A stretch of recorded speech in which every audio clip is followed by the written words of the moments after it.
Scheduled. Yay. Happy Saturday, ladies and gentlemen.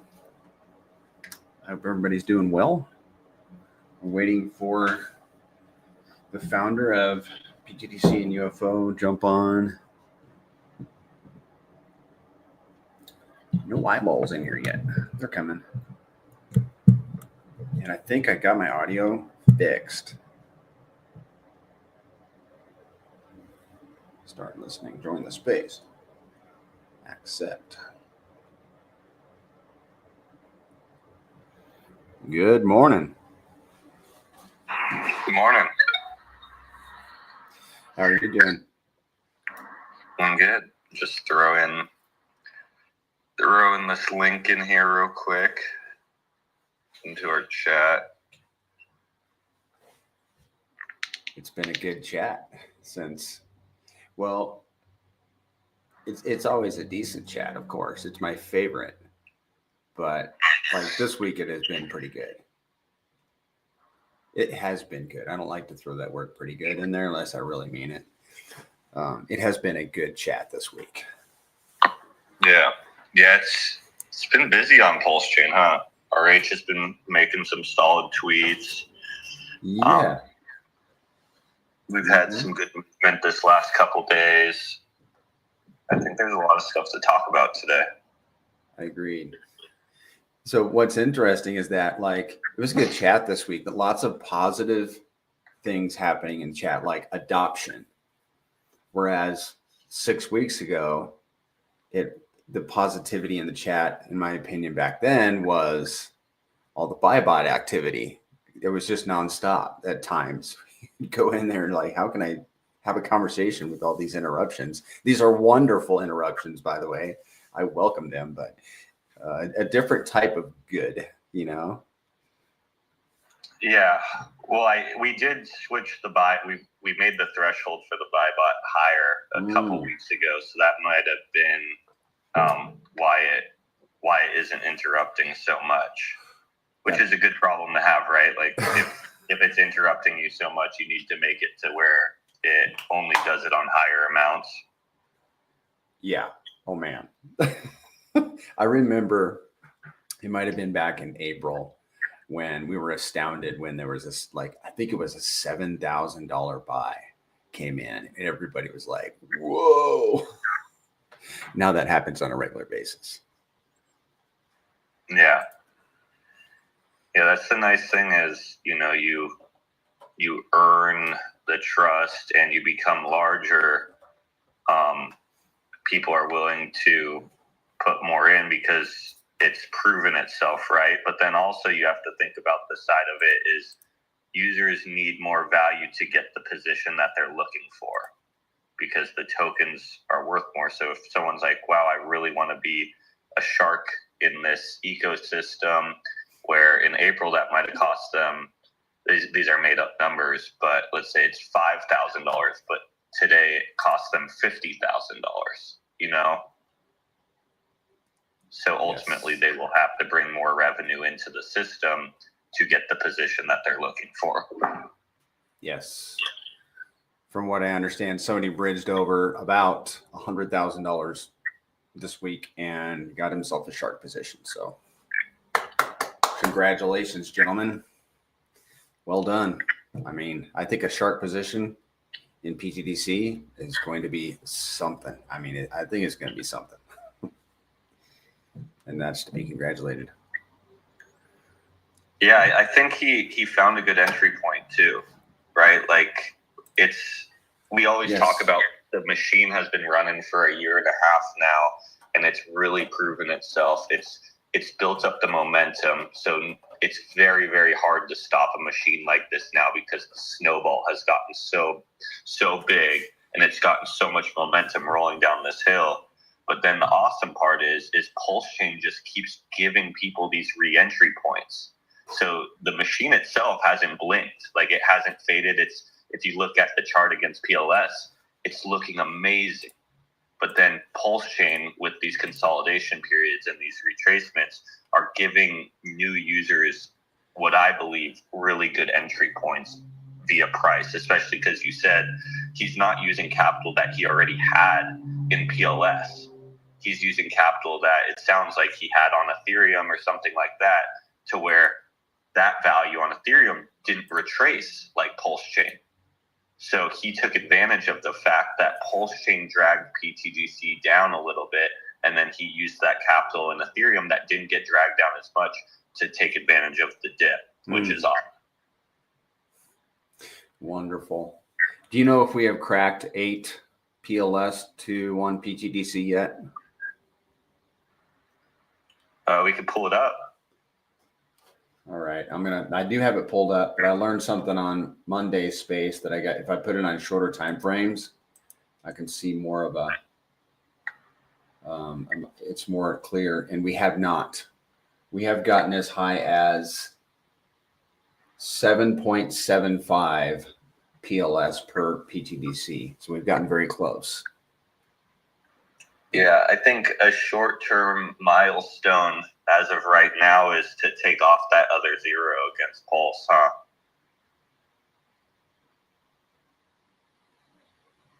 You mean take off the 0 from Pulse? Yeah, because you said we're closing in on the 8, right? Yes. So then we're going to try to go 8, 9, and then 10. 10 would be taking off a 0. You get what I'm saying? No, I'm sorry, I don't. I'm embarrassed, but yeah. We'll be adding a 0 more. Yeah, adding a 0. There you go. Now I understand. Okay. Yes, adding a 0 to the right of the. How do you put it? You're adding a 0 to the right of the. To the left. You're pushing the 1 to the left, putting that 0 between the decimal and the 1. There we go. Yeah, yeah, that'll be a day. That'll be. Oh man, at the rate we're going, I mean, we hit 1 to 1. I think it was August 16th. 26th. There you go. Okay, I got that. You know that date. 1 to 1, August 26th. So you're talking September, October, November, December. Let's count January, and we're at 7. So we have been doing better than 1 every month. So at this rate, if we continue at this rate, we should be by April, we should be 10 pulse to 1 if we continue at that rate by April. Yeah, no, that'd be awesome. And again, that's just a milestone, right? Like even the 1 to 1 with Pulse was a milestone for us. And then you get to the milestone, you kind of look at each other and you're like, congrats guys, we got here. And then we just move on. You keep going. Yeah, get a sip of water. Maybe there's a little water stop at that milestone, but then we just keep running. Yeah, a little water stop, maybe a slice of orange and banana. And press on, right? Of course, a banana, right? Indeed. Yeah. Well, hey, we picked up 4 gold circles yesterday. Oh, that's awesome. Yeah. I made that post on Twitter, put it in the Telegram, and we had 4 people update their profile pictures with the gold circle, the attractive gold circle. So if you guys want to do that, if you haven't yet, go to secretobank.com/grays and upload your profile, adjust it, download your new one, and then update it on your socials, Twitter, YouTube, and Telegram. And what does that do? What does that do for you? It helps us as a team show ourselves as a team, a united front for pTGC and UFO. So wherever you go, whatever chats you are in, people will associate you with pTGC and UFO. And we get it. If some people don't want to or can't for whatever reasons, it's okay. But if you can, I'm highly encouraging you to. It does make an impression on people when they understand what that gold ring means. And then people, the thing of it is, Zen, is that before you realize it, people are looking up to you. You know what I mean? You start to realize it, but before you do, people are already looking up to you. So if people are looking up to you, they're going to want to see what you're doing and perhaps emulate you. And if they know you're in this ecosystem, they'll come check it out. Yeah, I think it also is really good for the reason that it shows like how strong the community is, how passionate the community is about this ecosystem. And when you can see a strong, passionate community that like is willing to put the ring around their profile pic, or you know, they know that that person is most likely going to be within the system for a long period of time, which shows strength and sustainability. And it makes sense to be with the masses in this space because the masses provide protection, especially if you can get in with a group of people at a really undervalued project that's still a micro cap. Like, you want to get in before any S-curve, right? You want to find something early, but you want to also make sure that you're not the only one on that ship, right? Because you can't be the only one on that ship. You need a community there to man that ship with you. Yes. And I think when people throw those gold rings on it, when people are kind of scrolling around Twitter or, you know, in even our chat, they're seeing like, okay, there is a community that is like, and I use this word lightly, but like diehards. I think we have a group of diehards for our community, and it's really appealing, I think, to other people because they're like, that's one of the things I find really fascinating about Hex alone is when you join Hex, when you're in the Hex, the code is absolutely amazing. Like, it's flawless. You know, there's so much thought behind it. There's so much things that give it real value that have been systems that have done well in the real world brought to blockchain. Like, the list goes on and on. But another really strong thing that you're getting into is the community. And I know some people might say, well, if the community is toxic at sometimes, I agree 100%. You know, this is any family, any community. There's always a toxic brother, or, you know, a toxic sister, that crazy aunt, right? Like, this is guaranteed. We're all family. You don't get to pick them. They just kind of land in your plate, and you're like, oh, this is my family. And then you love them, right? You're like, yeah, this is Uncle Joe. He's freaking crazy. But the cool thing is they're there, right? And they're willing to be part of the family and work for the family and watch out for each other and, you know, keep an eye out for each other and work for the ecosystem as far as like educating new people, onboarding, etc. And I think Hex is just so amazing at that. And it's something that to look up for too, right? Like, we want to build a community that's strong and die hard like Hex.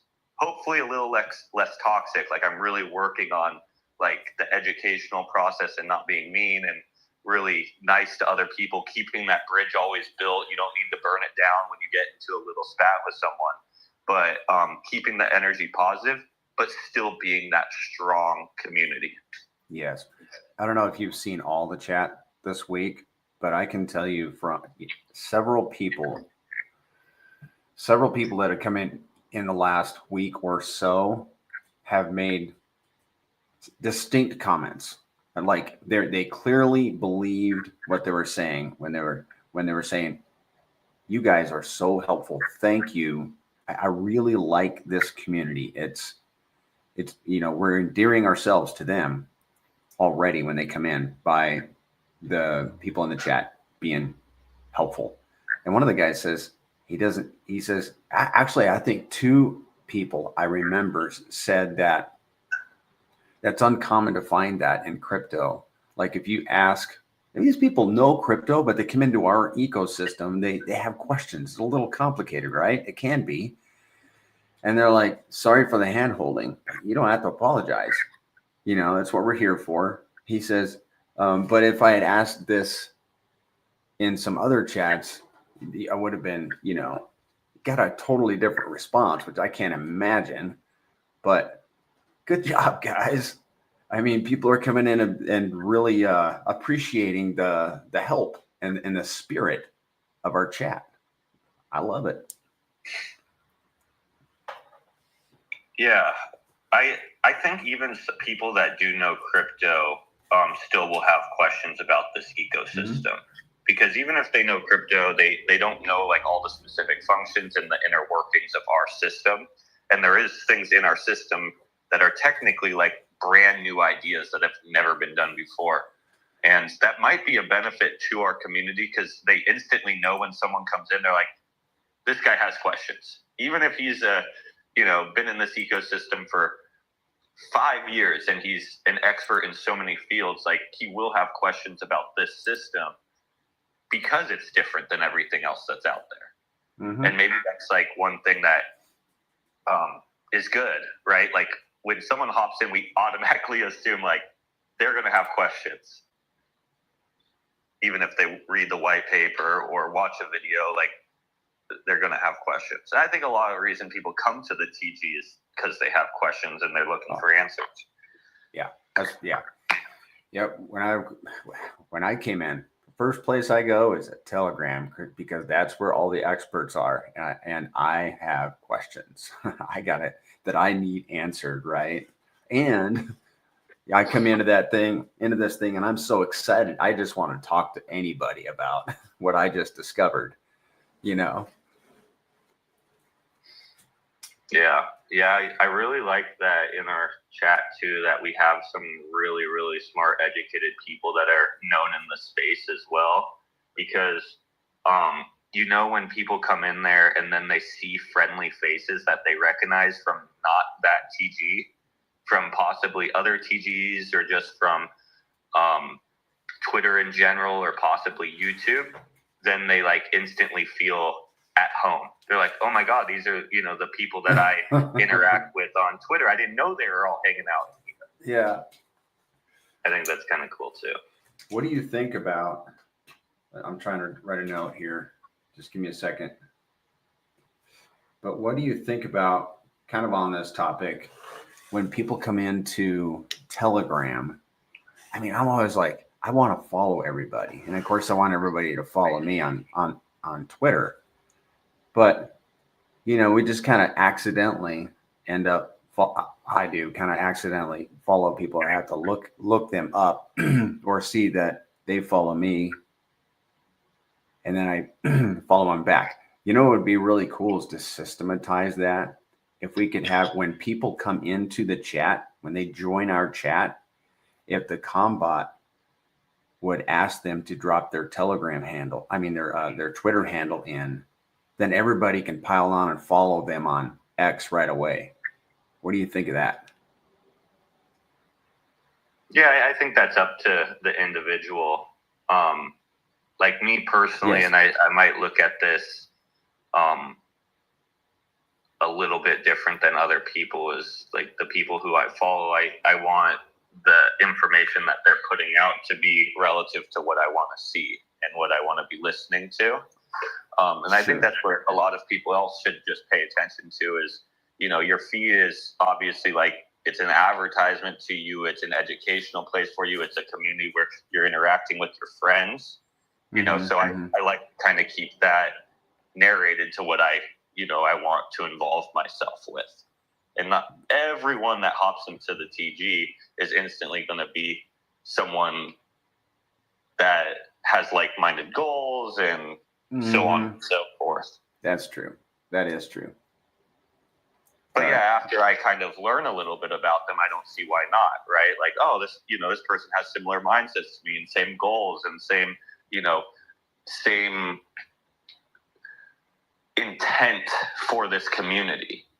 Because some people don't have the same good-hearted intent for the community as you, Banana, right? Like some people have a specific reason to be in and then get out or use. It's not all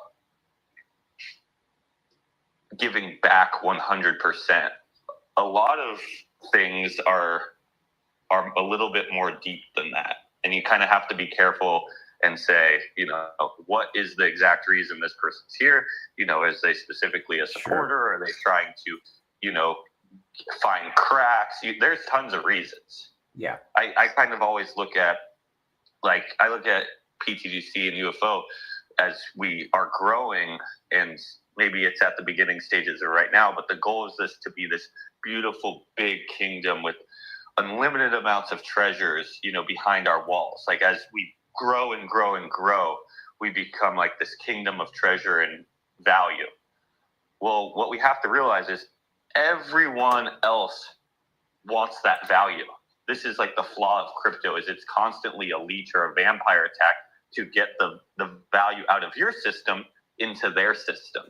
If they're not behind our walls, they want the value out of our walls into their walls.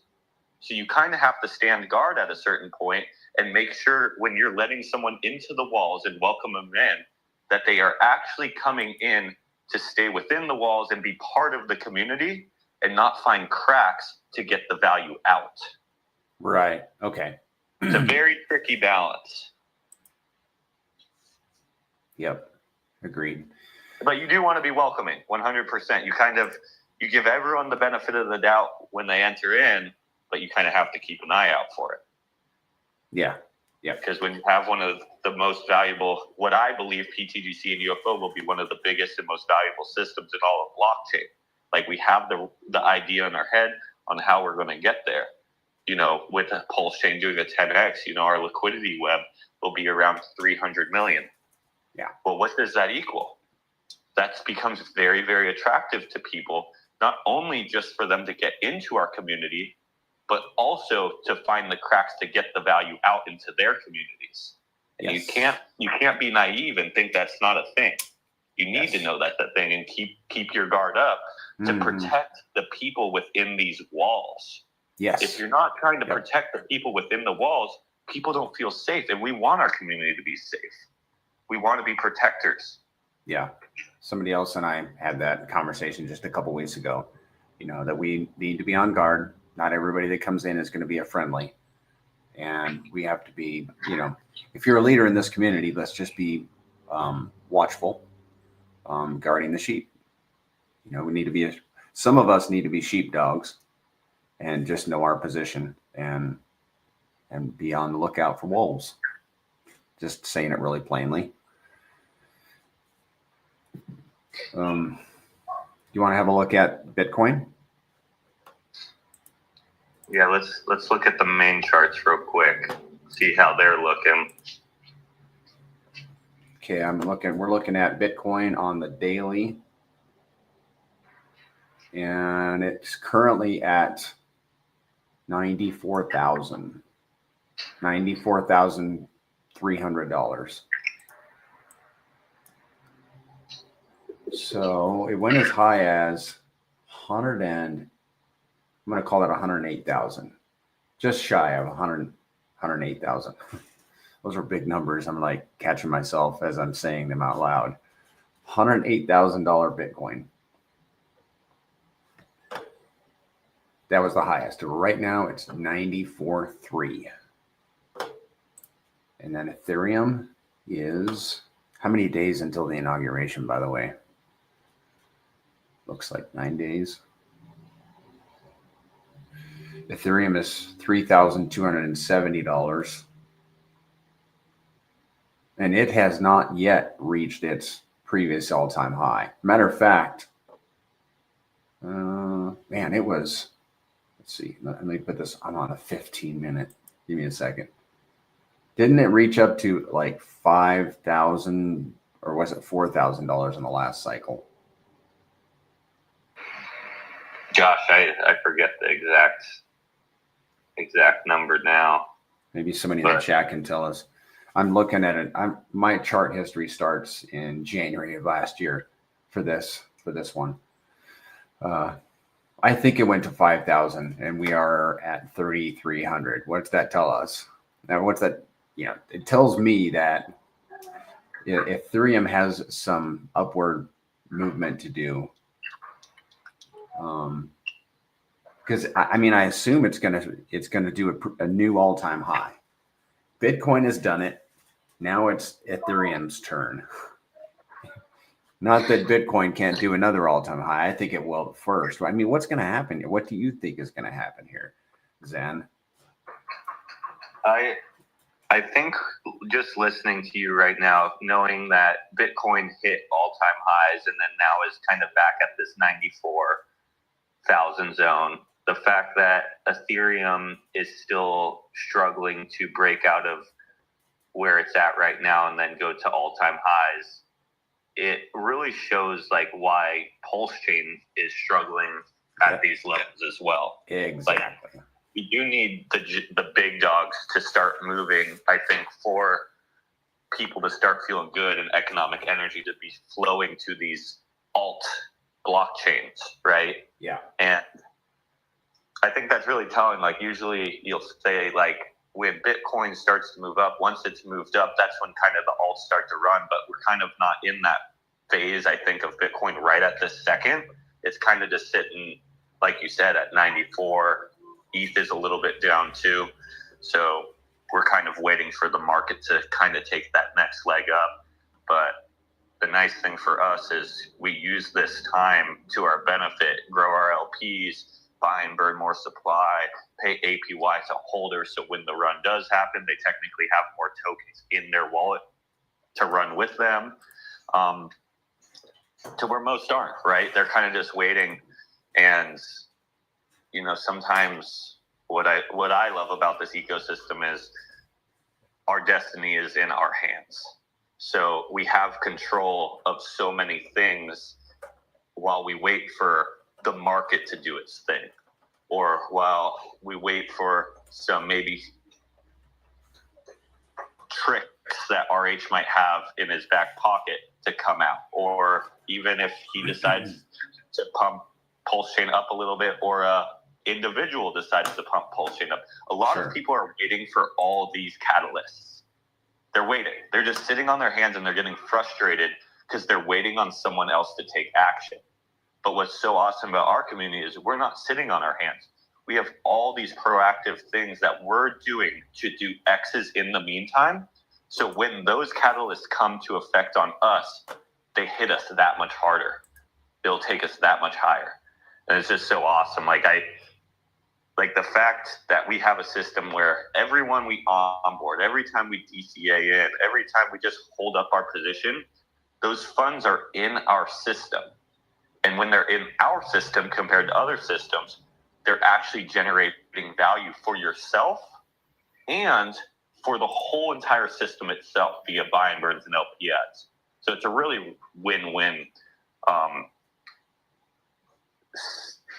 It's a win-win situation, and it's nice to have a win-win situation when the market's kind of just floundering, right? Like we're still working every single day, 24 hours a day. The machine's running. Mm-hmm. And if, let's say it takes 2 months, like let's say nothing happens for the next 2 months and everything around us is chaos. Everyone's freaking out, but we're just doing our thing. We're like, wow, we just hit another all-time high against PulseChain. Like, this is awesome, right? And our community is getting stronger, and we're educating more people, and we're adding more LP, and we're buying and burning more supply, making it so it can never be sold into the future again. And, you know, some maybe early adopters are washing out, and some new adopters are coming in. So the distribution is getting better and better and better. So we're just getting stronger while we wait. To where a lot of other systems become weaker and weaker because it becomes more fragile. People move out of it. There's just nothing good happening in that lull of time. And I believe that's one of the main things that wash out a lot of tokens, right? Like they'll build a community off of the hype of a launch, but then when the chart starts to go down, like everyone kind of disperses and finds these new homes due to new shiny objects, or just nothing going on, nothing you can do about it, no control of their destiny. And I think that's really powerful for our system, because really when those lulls happen, you know, when you're waiting for a new set to come in, or for the ecosystem to pump, or RH to do something, or a whale to do something, or markets just to pick up, like there's a long list of catalysts that could happen. But in that meantime, we're just getting stronger and stronger and stronger. And you can see it and you can feel it, which is awesome. Yeah. Sal asks on YouTube, he says, how much time until the bull run ends? Pulse is still under sack rate. How can it do 100x if it's still under sack rate? Well, we don't know when the bull run is going to end. And Pulse is still under sack rate. And who's to say that Pulse may not run until all the other networks run? It might be one of the last ones. I mean, I've heard the hypothesis that RH might want to have his own fireworks show. You know, we just don't know. I think a lot of this is hinging on SEC case right now, and that's definitely something we can talk about on Spaces today, Zen. Yeah. But how, you know, in answer to Sal's question, how can it do 100x if it's still under sack rate? Well, it can. But how? You know? I think it easily can. It just depends on.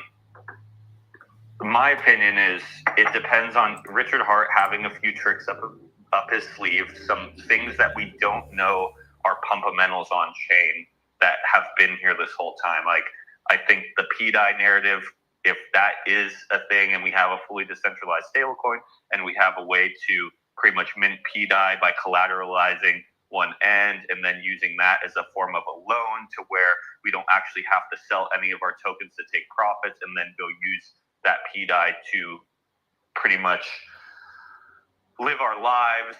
But then, like, there's all these things that can be in play that would really stamp PulseChain as like, wow, that's really awesome, brand new. Like, the fact that they have this fully decentralized stablecoin when they forked over, like all these super awesome things that no one has confirmed as being 100% accurate. If something like that, like, it doesn't have to be that exact scenario. I always say, like, I do believe the PDI people are putting together a puzzle. Like, they are finding information and they're putting all the pieces of the puzzle down. They don't have the full image yet, but I think there is something there, and they're making an estimation on what they believe this puzzle is because they have partial amounts of pieces down, and they could be 100% accurate, or they could have the image pretty close to accurate, but not 100%, or maybe they're a little wrong. You know, I don't know that exact information, but I do think there's puzzle pieces that they're gathering and putting together. And I think RH has a trick up his sleeve that will really make PulseChain stand out, which I think a catalyst like that alone could bring real adoption to PulseChain, along with enriching the people who are already been here and believe in him. Also, we have the ability of tapping in the SAC funds, or a God whale in quotes could come in and really push up price. There's a lot of things that I believe could be put into play to really push PulseChain into a bull run on its own. And we know once these things happen, those green candles will attract other people. A basic example is, like, I had a meeting with someone a few weeks ago, and I was talking to them about PulseChain, and they said, yeah, we hear what you're saying. We see how it's undervalued. We see how it's, you know, a direct fork, but we just want confirmation that it's not a sinking ship.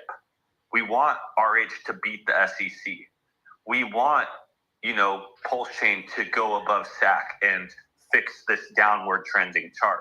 After we get that confirmation, we don't care that we're missing out on 1x, because that's okay to us. We want to just make sure that it's confirmed that this is going to be a thriving ecosystem. So what I believe is, once we get that confirmation on the chart, a lot of real large, like this guy was a real large investor. They have a full Forex trading company, and there's hundreds of people involved, which that's not really the point. The point is they're connected to a bunch of people and they are investors themselves, but they're waiting for a confirmation on PulseChain before they bring revenue over. Yes. This is one person. I believe this is hundreds of people out there are just waiting for confirmations before they come in and play. And, you know, and that's where we will get that advantage. If we get that confirmation, we'll get those extra X's on them. But they're not taking as big of risk as us because they're waiting for that confirmation.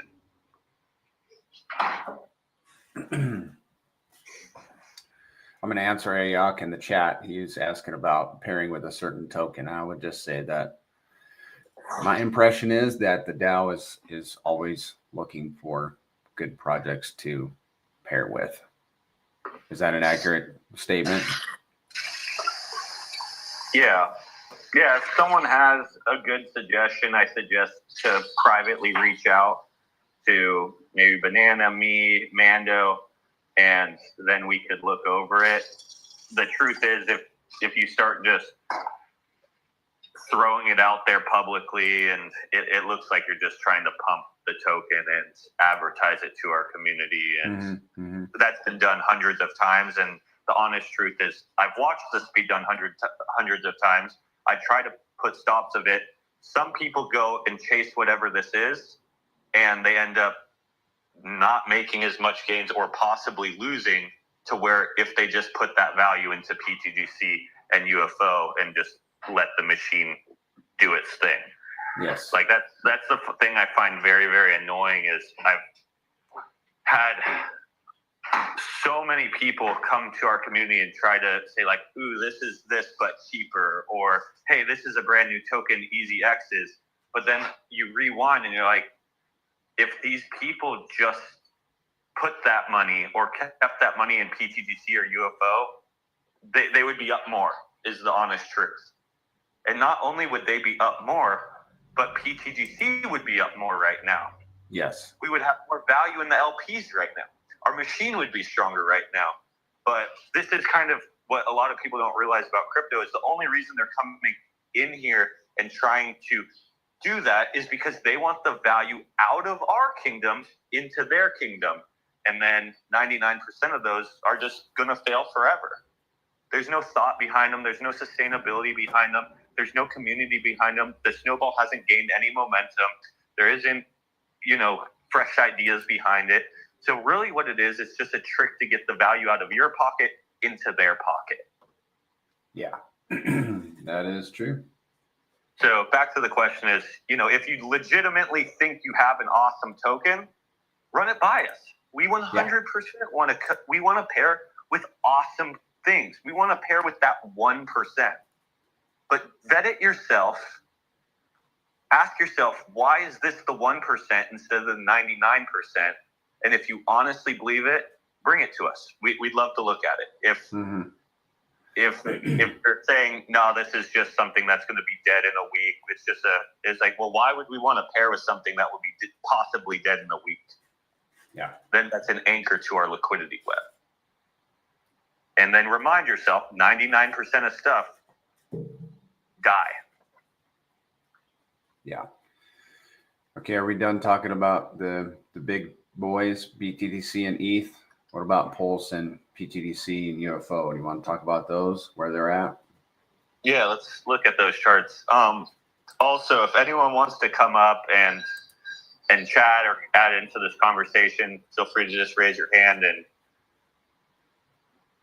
and come up and engage or ask questions. Yes.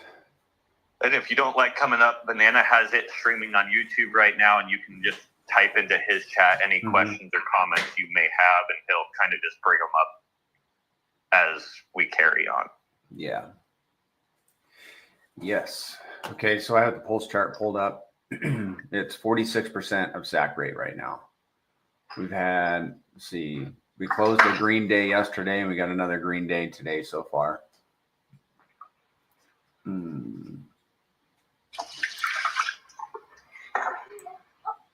We are 10% below, 10% below where we went on the big shakeout. What day was that? On that weekend, remember? A couple weeks back, December 21st. That was the what do you call it? The Interpol FUD? Yeah, the Interpol FUD. We're 10% below that.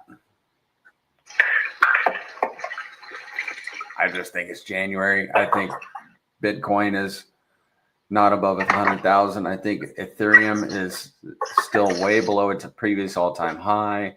I think there are and we got an inauguration coming up. I just think there are so many factors going into this. We're 46% below SAC rate price that I'm really not surprised. Am I disappointed? Sure. Am I bearish? Absolutely not. It is what it is. At this moment in time, that's all the things that are happening is what's causing where we are right now. And I'm not bearish about it at all. Yeah, I actually look at it as almost like a breath of fresh air. Is the fact that as being in the pTGC and UFO community, like look at where our charts are, and then look at the things that we are bonded to are, and the fact that they are at the low areas, in my opinion, means like, and even you look at like ETH or Bitcoin, like they're kind of at like the bottoms of certain ranges right now, and we are what we believe to be in a bull market. So what does that kind of tell yourself? Like this could be the lows, and we could be moving up from here in the next couple months. Mm-hmm. Oh yeah, 100%. We absolutely could be moving up. Let's hope we are. But you know what? If we don't, I'm still going to be here. I am still going to be here holding my bags. If we're not. pTGC, let's have a look at that one. I like to look at it versus Pulse, guys. We are 7.67 WPLS per pTGC. That's a beautiful thing. Let's look at it in USD though. 2 green candle days in a row. Yay, I like that. And we are contrasted to WPLS. pTGC from the bottom of the Interpol FUD is up 35%. Pulse is down 10%. pTGC is up 35% from Interpol FUD. I don't know if you're catching this, Zen. Whoa, baby. Let's check out UFO. You guys? Yeah, that's just part of being in a system that's constantly buying and burning itself. And, you know, a lot of people, because we are one of the, you know, I don't like patting my own back or our community's back, but our token is one of the better performing tokens on the chain, you know, I would say the top tier. And due to its mechanics, but the truth is it's such a micro cap still. Like it's, the cup is so small comparatively to other things. Like for an example, yesterday, you were talking about this guy came in and he's like, hey, yeah, I just threw $100,000 into the chart. Like I really love this product. Well, that was something of like our community, like kind of onboarded that person, educated him on the system. He liked it. And what did it do? Our chart increased by 10%. Actually, it was like 15%. Yes. That's just a basic example of like $100,000 is nothing. That's nothing. Yeah, you're right. But we increased by 15%. And it's because our cup is still so small. Compared to other things on PulseChain, our cup is big, but I don't really like comparing ourselves to these other things on PulseChain because that's not like that impressive. Like I want to compare ourselves to like the best tokens on all blockchains. Like let's compare ourselves against the big dogs because that's where we're headed. So what I look at is like, okay, compared to the big dogs, if $100,000 goes into the big dogs, no, they're not moving up, you know, that amount. And you want to know why? It's because currently our liquidity is being shrunken due to the fact that PulseChain has retraced. So we get to actually utilize the fact that PulseChain keeps sucking our liquidity down as a way that we can actually pump against PulseChain. Because now it takes less revenue injected into the system to do more X's. For an example, PulseChain is pretty much 50% down from, I think its highs a month ago. Well, now it takes half the amount of value to do the same amount of X's due to our liquidity being half of the size. Not necessarily because money has left our system. It's just due to the things that we're paired with being worth half the amount of value. So now we can actually do X's against PulseChain a lot easier. And then that's kind of when it goes back on us. Like, all right, guys, this is the time we put in work. Since PulseChain is at lower levels, we can actually easier do X's against PulseChain. And then once PulseChain goes back to those levels that we once were, we're that much higher. Yes. In reference to your comment about $100,000 buying the chart being nothing, you know what else was nothing? In my opinion, that the same gentleman that did that heard about pTGC, just heard about it on Hexologist's channel. And I posted a clip of the video on my Twitter if you guys want to see it. It's less than a minute, I think, of Hexo referring to pTGC. And I think he said the ticker symbol one time. And this guy hears about it, does his homework on it, and immediately throws in $100,000.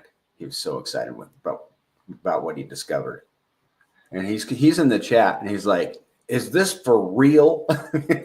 I'm like, "Yeah, it's real." So the comment was like, nothing. You know, you think that you're not making an impact when you just mention the token. Well, heck, so all he did is mention it. And here this guy comes in and gets in big, got himself a nice position. Yeah, I've been like, I appreciate him mentioning. He made the comment that, you know, from the years that he has wandering, a couple people said like, "Hey, this thing is a decent project that's doing good by PulseChain," which I appreciate whoever told him that for saying that, because it means the world to me that people are speaking highly of the ecosystem. I've also noticed like a few other people, like we've been onboarding a few good people in this consolidation period of PulseChain. And what I'm excited for is for pTGC and UFO and PulseChain to rise again. Because once it rises again, we know what the system does in those rises. And I feel like these people are going to get really excited being in the machine when it's revving up, right? Because they haven't gotten to experience it yet. For the last month, we've been onboarding and educating people on the system, but they haven't actually got to see the system turn on yet. And when the system turns on, I think they're going to get super excited and obviously want to tell people about it, right? Like the same thing that like when you got in Banana, this is like a year ago, but when you got in, right when you got in, it didn't go up right away, right? And we're like, hey, you know, let it consolidate a little bit, let it kind of build its floor. PulseChain's moving down right now. It's like the exact same situation. But then once it starts to move, you're going to get really excited. And then you start seeing it and it's like, oh my gosh, like this thing, this machine, when it's actually turning on, when the environment actually becomes favorable around it, it becomes a monster. And I'm excited for these new people who have decent voices to actually get to see it turn on, because they didn't get to see it turn on before because it wasn't on their radar. But this next time, I think they're going to be very excited about how it actually operates in those systems or in circumstances. Yes. I'm showing my spreadsheet and it brings to mind, I want to say it out loud, guys. And I pulled the spreadsheet from, I'm not up. I made another copy of the spreadsheet and it is up on Look Into pTGC right now. We monetized it. I'd been thinking of doing that anyhow. I was invited. It's now on lookintoptgc.com. In the Telegram, you can still see everything else that's on that spreadsheet except for the tabs that I'm updating daily on all the data coming from the pTGC and UFO, those test wallets that I have. All of that data is now on lookintoptgc.com. So if you want to see it, you're gonna need to subscribe to that site. There I said it. It's public. We monetize the spreadsheet, but it's still everything else is there. I mean, the what do you have here? You have the buying positions and all that. You know, your freedom number tabs are still in there with videos, how to use those. You guys can still use it. But the rest is being, you know, the juicy good stuff is now monetized. Okay, we were talking about volume, and we talked about on Spaces, I believe on Monday, we mentioned that. Remember the little experiment I did, Zen, with pTGC and UFO and Pulse, where since August, between August and December, pTGC's volume did a 10x. UFO's volume did a 16x. Do you remember what the volume increase was for Pulse? And I don't remember where I put those notes. Do you remember? It might have been like 3 or 4x in volume. I could find it, but it illustrates how well these tokens are doing against the network token. And I think you said 6, but I could be wrong. That sounds right. Sounds right. Yeah. So between August and December, PulseChain volume increased by a 6x, pTGC's volume increased by a 10x, and UFO's volume increased by a 16x. And it kind of segues into a comment that Shaka Vibes made on YouTube. It's crucial to recognize that while the entire market is down and buying activity is low, pTGC still has $283,000 in volume, and UFO has $156,000 in volume. That's the system in action. Bots paying the community. Absolutely. Yeah. Can I bring something up to you? And I found this very, very fascinating, and I don't know exactly how to calculate it yet, but it pretty much goes back to the fact that the estimated simulations that we're predicting in the future are actually very, very modest.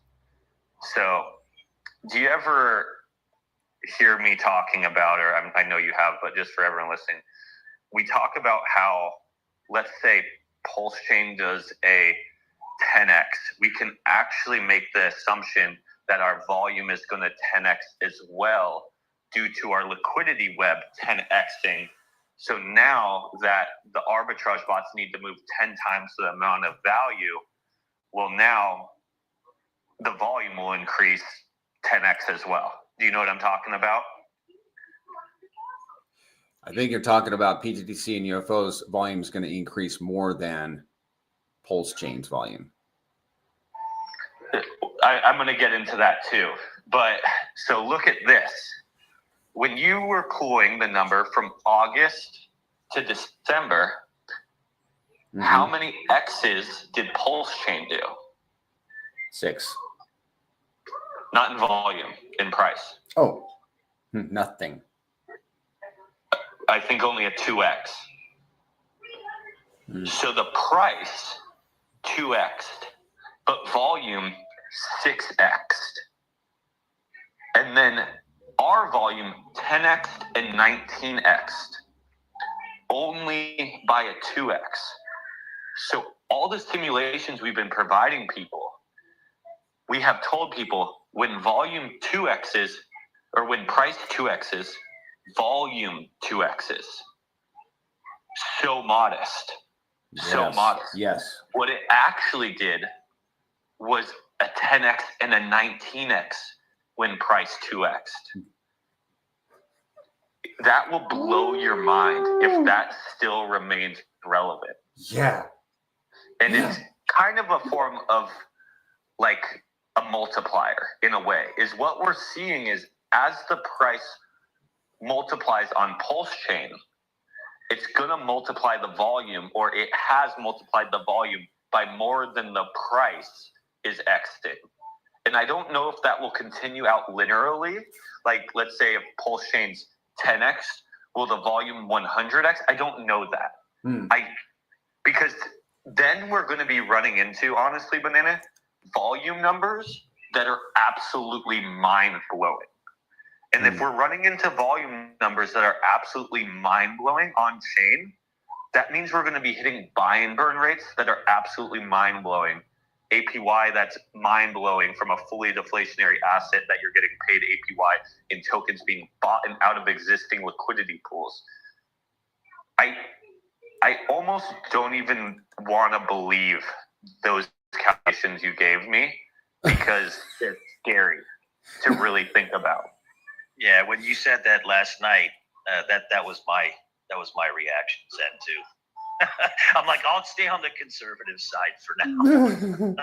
Until we've been on the conservative side. What we've been saying is, hey, when PulseChain 5x's, our volume's going to 5x. But then these calculations that Banana actually gave us from when PulseChain 2x'd, our volume 20x'd. Yeah, we just need some time to digest this new level of thinking as well. We need some time here. Oh, it'll be verifiable because now we're watching that metric closely. You know, I wish. And we're back at that floor again, right? So now we're back at this 5 or the 4 range for Pulse. So, and then now we're calculating the data of our volume. So now next time Pulse goes back up to 9, 10, it does a 2x from here. We're going to see how much our volume increases when PulseChain does a 2x. And then we can actually calculate what that's going to extract in the future or turn out to be in the future. Because it's maybe not a linear path of a 2x on Pulse, a 2x on volume. It might be squared.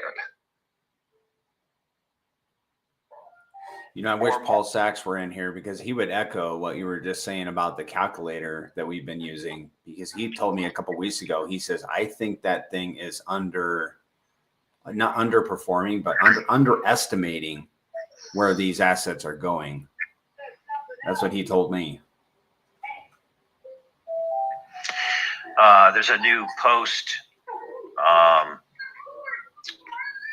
from the DAO.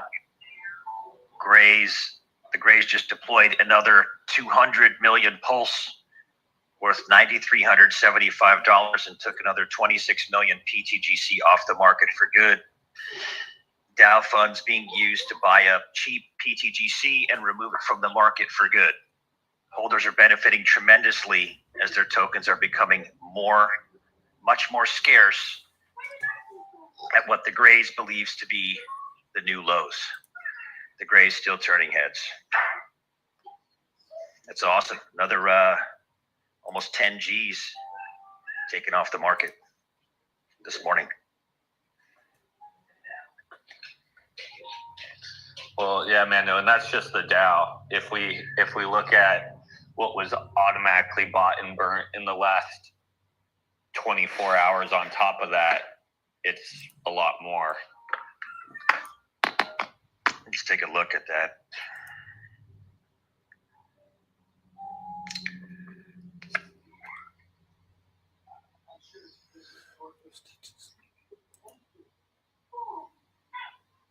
Shaka Vibes is making a relative comment. He says, I think we often overlook just how much free volume the bots generate for us. Absolutely. Well, yeah, the 19x increase on UFO with PulseChain doing a 2x is absolutely insane. Like, we can even drag that metric back times 4, right? And if we can calculate that when PulseChain does a 2x, we multiply by 5x. Well, that would still multiply out to such crazy amounts of numbers. So 25% of what you said we did, if we actually only did 25% of that in the future, it still multiplies out to numbers that are almost scary. Mm-hmm. Frank Polanczyk asks, what's the most we've seen come in at one time in dollar amount for pTGC and UFO? So I'd say our best value generation day was the Interpol FUD day. So the same exact situation occurs with PulseX that occurs with us. So Richard Hart even bragged about this. On the day that PulseX generated $300,000 in value via buy and burns, pTGC and UFO generated $180,000 in the same 24-hour time period. I think in like a 36-hour time period, it was at like $240,000 of value generated. Yes. And that's at the bottoms of PulseChain. Yeah, and that was value generated by the, all the transactions. That was the 5% fee and the 6% fee. I think he's talking about how much buys. What's the biggest like individual buy? You can correct me if I'm wrong, Frank, but I think that's what you're getting at. I mean, we've seen buys between $100,000 and $500,000 come in on an individual basis. Now, when people are doing that, is that what he was asking? I think so. Yeah, my bad. No yeah, problem. when people are doing that, obviously, they'll break up a buy. Like if they're putting in $500,000, they'll break up that buy into multiples. Yeah. But yeah, between $100,000 and $500,000 so far. Excellent. Thanks for that. Okay. Just had an individual come in with $100,000. What was it? Yesterday or the day before? Yesterday morning. Yeah, it's starting to become more normative now as the protocol gets larger, and that's indicative of just kind of par for the course in this industry. The bigger it gets, the easier it is for larger players to get in and out. And they're coming. We're seeing them in the Telegram. Yep. It's starting to get exciting. Well, it has been exciting, but yeah. Well, and then on top of that, Mando, it's not even easier to get in and out, but it's safer for a whale to get into something that has large amounts of liquidity, because if he gets into something with little amounts of liquidity, he raises the level of the water when entry so much that it's actually putting him at risk. But if there's so much water around him to where when he enters, there is still so much, if the water level doesn't move, the price doesn't move that much, he's not actually putting his portfolio at risk that much. And I always say, like, they want a ton of liquidity to get into, because not only them can swim in those waters, but their other whale friends can swim in those waters as well. And then if they can swim as a pack, that brings safety as well. So there's a lot of good reasons why the liquidity there is important, because if they're the main player in that pool, well, that doesn't really benefit them. They need the pool to be bigger than them. They need water to swim within. So it's not so much only about entering and exiting. It's also about security once they're involved in the system. Yeah, but what I'm seeing though is that the large players, they're okay with pushing the price against themselves at these levels, based on what some of these people are coming in with, because they're starting to realize that in the not too distant future, there's going to be a massive revaluation of the liquidity web. And when that happens, the ocean that they're swimming in currently and entering is going to become a lot larger of an ocean. And at that point, that opportunity will be gone. And that's what people are starting to realize. So they're it's like when I think when somebody pushed $100,000 into the pool the other day, it moved the actual price by, what was it, like 13%? I think it was something like that. But that's because they're looking at the value of Pulse and Hex and PulseX and the core blue chips on chain and saying, my God, if they just do a 5X from here, this thing's on hundreds of millions of dollars of liquidity.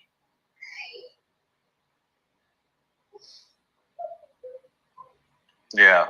Yeah. Right now our web is worth $25 million in value, just a 10x revaluation. This is no price appreciation of pTGC or UFO. Obviously, we have been appreciating against Pulse this whole entire time, but let's just say for an example purposes, there's no price appreciation, just the 10x against Pulse. Well, then that puts our liquidity web at $250,000 or $250 million. Sorry, our liquidity web at $250 million. Well, you're 100% right. Like that pretty much exceeds the top tokens on Ethereum by multiples of like 5. Yep. We've been talking about this forever, man. Shall we talk about the SEC case? There's a grenade. That's a topic grenade there. Why? Why? Well, there was a stream last night. Coffee and I saw it. Yeah. Okay. What did you get out of that? I mean, after they finally started talking about at like the 58-minute mark, after they played their trivia games. Come on, guys. I think one of the biggest things that, I think the most important question of the night was, does the Interpol thing have anything to do or any impact on the SEC case with Richard? And Nuclear was 100% adamant. Absolutely not even in the freaking slightest. Yes, the judge is not going to look at that. It's her job, and she will focus only on the SEC case. That I did take that away. Other than that, there really wasn't anything that I took away out of that. But he is Nuclear Herbs is continuing to investigate that just on his own as like a side gig from, because he's in crypto. He's on PulseChain. One of the things that I brought up in a private mastermind yesterday was that, we assume that people don't want to come to the PulseChain because of what's going on with the SEC. My contention is, how many people that jump onto a chain know the founder or are going to go look who the founder is for said chain? I mean, does everybody in the crypto space know about PulseChain and RH and that he's being investigated? I don't know that everybody looking at the Pulse network is not coming over here just because of what's going on in the background. I think we will see adoption regardless. It won't be as much as if he had a clear record. I mean, for sure. But I think people are still coming over. And even if they do discover that RH is in hot water, supposedly, then, hey, it's a great place to speculate because everything's, you can buy things on the cheap. And people are in crypto to speculate. Yeah, but I go ahead. I was just going to say, I agree with that. I do agree that I believe a lot of people are just waiting for confirmation on the chart more than confirmation from the SEC case or Interpol, to be honest. Like, we have seen the SEC go after, I bet it's close to hundreds of crypto companies or crypto tokens in the days. And yeah, it does hold the price back, but I honestly believe if higher highs are made, I don't think people will not take action, or some people will. This is guaranteed. Some people will not take action due to it, but I believe a majority of people are just waiting for confirmation on the chart that it isn't a sinking ship, personally. Yes. Go ahead, Mando. Sorry. No, I just think that people need to just realize that these things need to absolutely be compartmentalized. They're not the same things. And when you went through the thread that Nuclear put the other day, I mean, he's an attorney. He's a very good attorney. And he's using his attorney skills to investigate even the Interpol stuff. And they're literally unable to come up with any corroborating information for sources outside of that one piece of information with that law enforcement officer. And he literally said there's no public information. That's very telling. And it goes to what Crypto Coffee talked about the other day when he posted that post about how they do these types of things to people all of the time, innocent people, right? So when you look at that, the timing of that, the fact that we've got people professionally looking into the sources of that, and they're having a very hard time coming up with absolutely anything. That's interesting, but they are compartmentalized. They're not the same thing. And, obviously Richard has an amazing team of attorneys that are working on anything that's coming at him. And that's why he's saying, look, guys, I'm bulletproof. So to me, who hasn't been sued by the freaking SEC?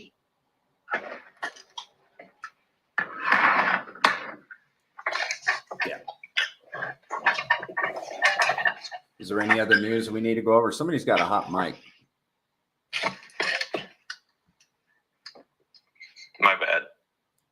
Okay. No problem. You get a pass then.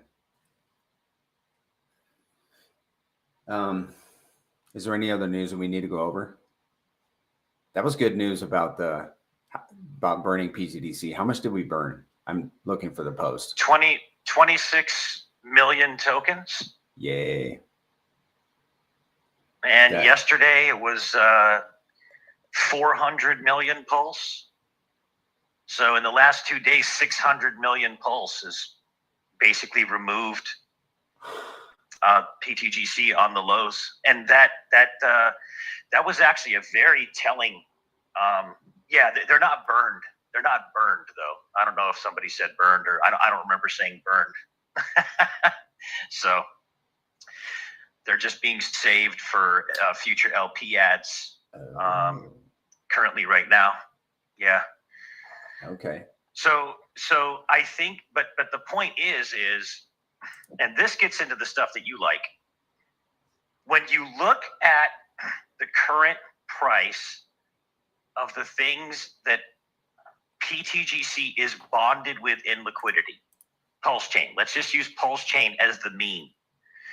Hex, Inc., PulseChain, the suite of tickers that it's bonded with. When you go to do a market analysis, you're going to go and you're going to look at the price that pTGC is bonded with things with, right? Well, right now, PulseChain, it's not on a triple bottom, right? But it's on a low. It's on the low end, near a triple bottom, right? So the only thing that you can deduce from that is, okay, either PulseChain's going to fall through that floor and go to new all-time lows, which I absolutely don't believe that's happening. It could, but I don't think that's happening. So if that's not happening, that represents something very interesting.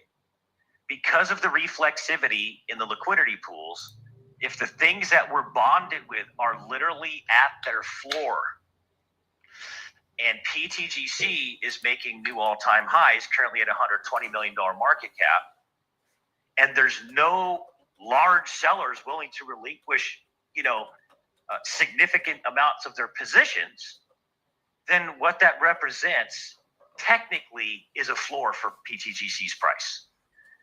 Because if this is the bottom for PulseChain, and the only thing that can happen is, maybe it can go down a little bit further, but it's going to go back up.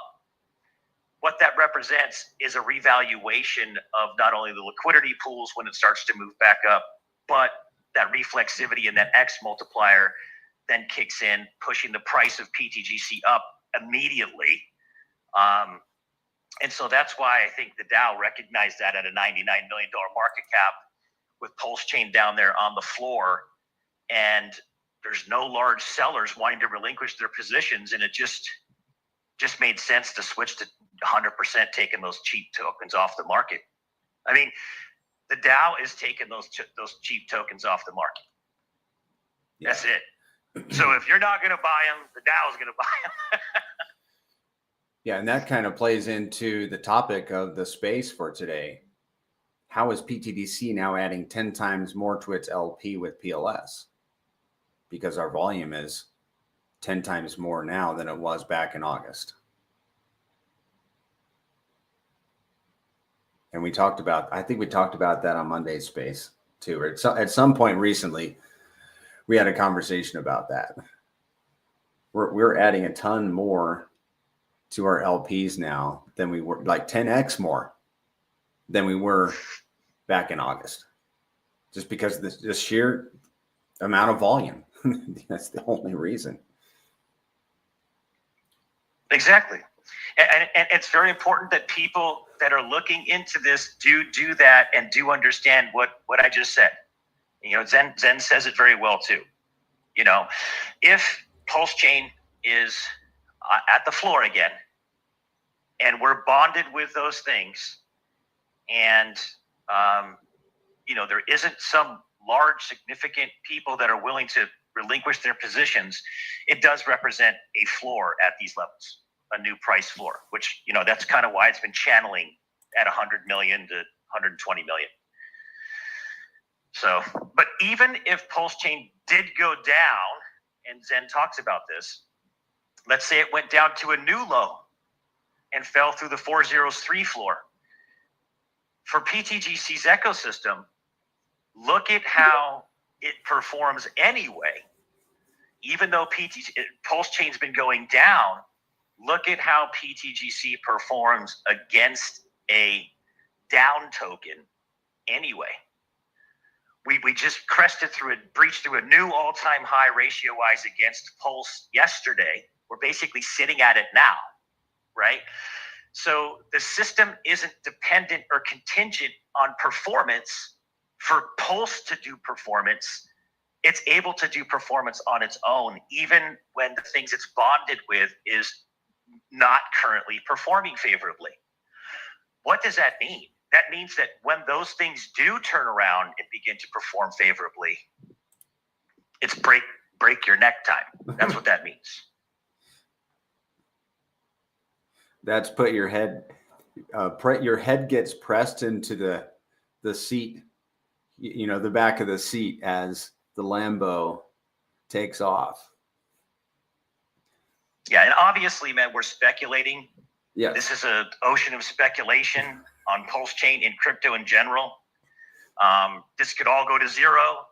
Well, probably not technically, but you know, but if I'm going to be speculating on anything, it's going to be on PulseChain, and it's going to be on a protocol like this. There's just nothing like it. Well, let's review some market metrics. Look into ptdc.com. I'm going to log in here. It's $22 a month, guys. If you want but I think the free tabs, if I've got my understanding correct, are the dashboard and the moon math. Everything else is you got to pay to use it. But we do use it on Spaces, so you guys can see what, you know, kind of see what you're getting if you were to subscribe. But let's go to the dashboard, PTDC. You can see the burn tracker, which honestly, I just skip right on past because I like the metrics. And let's look. So we're up 8% for the day. 24-hour volume is $277,000, $11 million in liquidity. We're 27x from a penny. The total fees collected from the 24 hours volume was $14,000. And there's the breakdown there. $1,400 went to burn PTDC, $1,400 added to liquidity, $5,500 went to the DAO, $2,800 was paid to holders, and $2,800 was paid to stakers. That's beautiful. Now UFO. Hey, Banana, real quick. Sure. I talked about on Thursday an idea that I wanted to talk about real quick, and then I also had someone reach out to me just asking for it written out because he was trying to keep up with what I was saying because the numbers were like multiplying so large.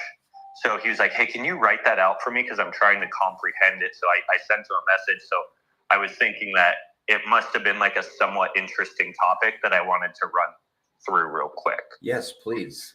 You got my interest. Yeah. Okay. So what I was talking about is, so as of right now, the DAO has been really focused on LP ads for the last 6 months, honestly, probably 9 months. Just really bolstering up the LP mechanic has been the number one priority. But as time goes on, the DAO will most likely be switching to more buy and burns with the DAO funds, especially once PulseChain leaves these extremely discounted prices. Because then it will just make more sense to buy up our chart and keep pushing our chart to new levels. So it's interesting to think that, okay, well, for the last 9 months, the DAO has only been, or 6 months, 9 months, has really only been focusing on LP ads, not on buy and burns. Well, what happens when the DAO does start focusing on buy and burns? And then what happens when, let's say, PulseChain revalues itself, let's say 10x from here? What could that equal? Or not necessarily PulseChain revalues itself, because what we saw with what you were saying earlier is, more importantly, when volume revalues 10x from here. So I'm going to go to the message I sent my buddy. 1 second. So this is yesterday. So these snips aren't actually relevant for today, but they're pretty close. At yesterday's volume, UFO bought and burnt $1,465 of pTGC. Mm-hmm. pTGC bought and burnt $2,125 of itself. And then the DAO accumulated $8,502. That adds up to roughly 12K of buy and burns if you included the DAO in a 24-hour period. Mm-hmm. Again, this isn't what the DAO has been doing. So that $8,000 would have went to LP ads for the last 6 months. But in this example, I wanted to explain to how powerful it's going to be when the DAO switches to buy and burns instead of LP ads. Because what we're working on right now is bolstering up the LP web. But at a certain point, it's going to switch, or we're planning on it switching as the DAO, as the community, to buy and burns. And what could that equal is kind of the question. Well, that could equal, at these levels, 12K of buy and burns a day. In a day. Well, what happens if volume ticks up 10x?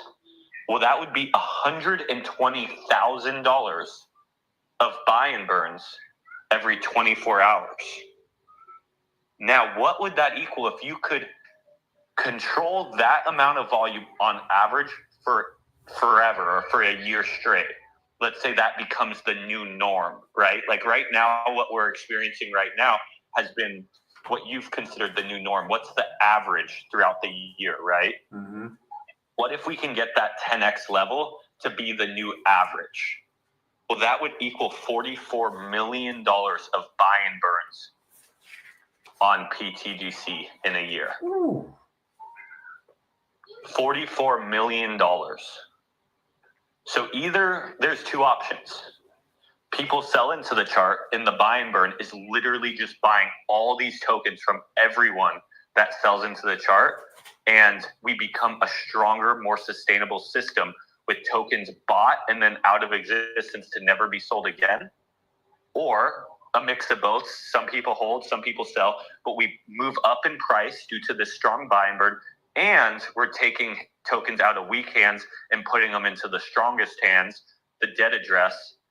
Or the users of the system understand what they hold and the value of what they hold, and they continue holding what they hold, and they let the buy and burn buy out of the existing liquidity pools, which is only 7 billion tokens remaining, less than 2% of the supply, forcing the price upwards and upwards and upwards, making it so the liquidity pools become larger and larger and larger, making it so there's more value in the system working for our own bags making it so APY gets better, passive gets better, it's more attractive, huge green candles, brings people to PulseChain.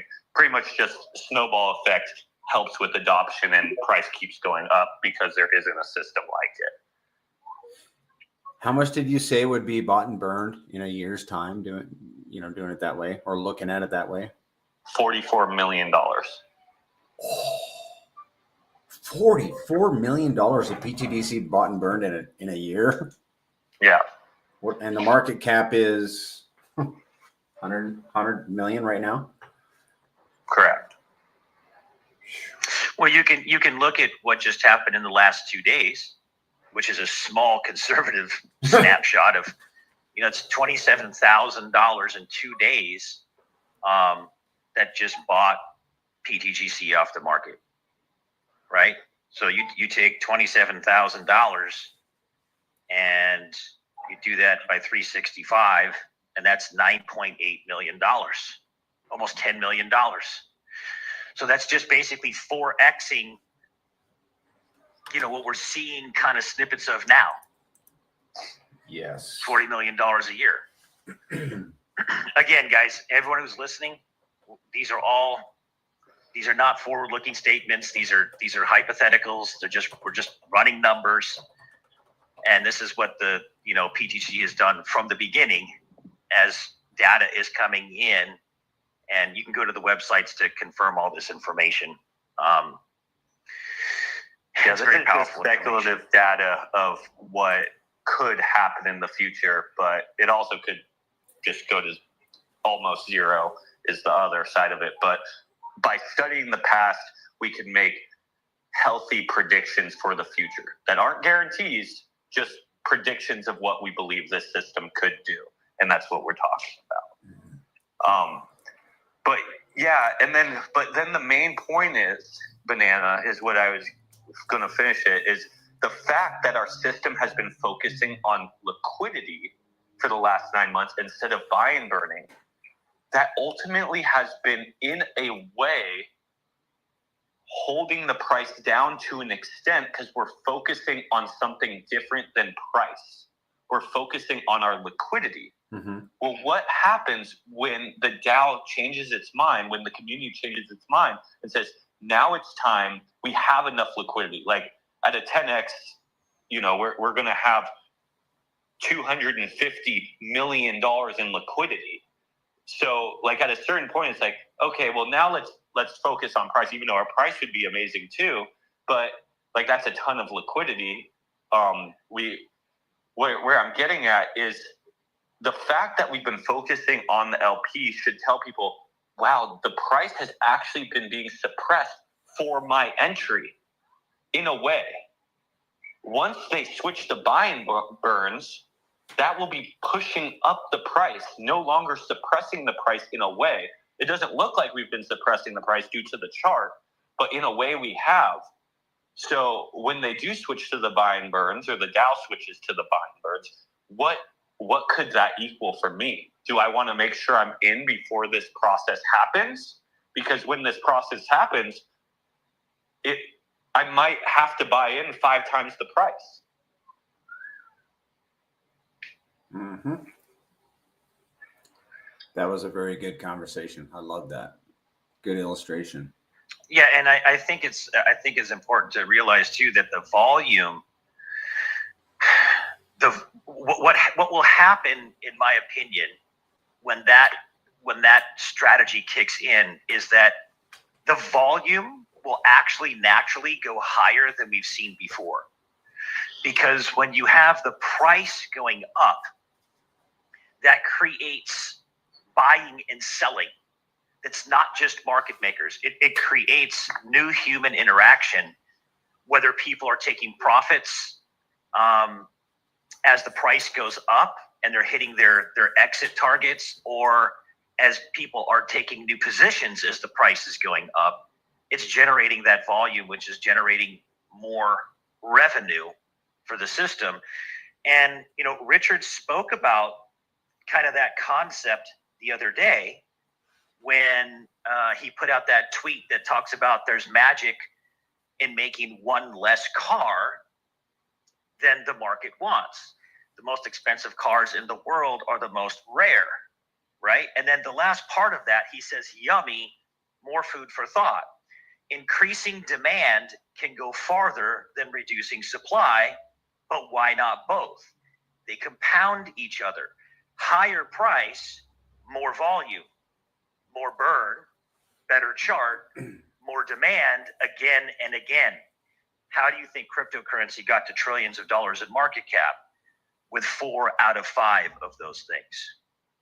So what you're talking about right now, Zen, is exactly what Richard just tweeted about, that when you have all these components and then you have the price being bought up, all those tokens, it's important to understand that the revenue that's generated when it switches, when there's enough LP and it switches to just buying those cheap pTGC tokens off the market, the price goes higher and those coins are gone forever. That means that the price floor is constantly being ratcheted up. That causes more demand. That causes more volume. That causes more revenue. And it's literally just a feedback loop that it's a cycle that just keeps happening at that point. But prior to the great revaluation, in quotes, that we've always talked about, right? It marks, in my opinion, a massive opportunity. Yep. So what Richard was talking about in that tweet, it's so funny because the last couple of tweets he put out, it's almost like he's talking about pTGC's ecosystem. Yeah. Which is what we've been trying to educate people on for freaking 15 months. It's almost like he's been eavesdropping in our Spaces calls. And I say that respectfully if he's here, because anybody can listen in, and it's really not eavesdropping. That can be taken negatively, but you know what I mean. Richard can eavesdrop on us any damn time he wants. He's a public figure, so he doesn't want to be known that he's in here if he were, and I get that, really. You know what the real truth is, Banana? I've been eavesdropping on RH for the last 4 years of my life. I've been watching every video that he's been putting out, word by word, nitpicking every sentence by sentence, and not only picking out word by the education he's been giving us on YouTube and streams, studying his products. What he's talking about in those tweets are ultimately his own products. Mm-hmm. But when you dive into them, he's also talking about all the same mechanics that are built into pTGC and UFO. Why? Because his products were the main basics of what I designed pTGC and UFO off of. Mm-hmm.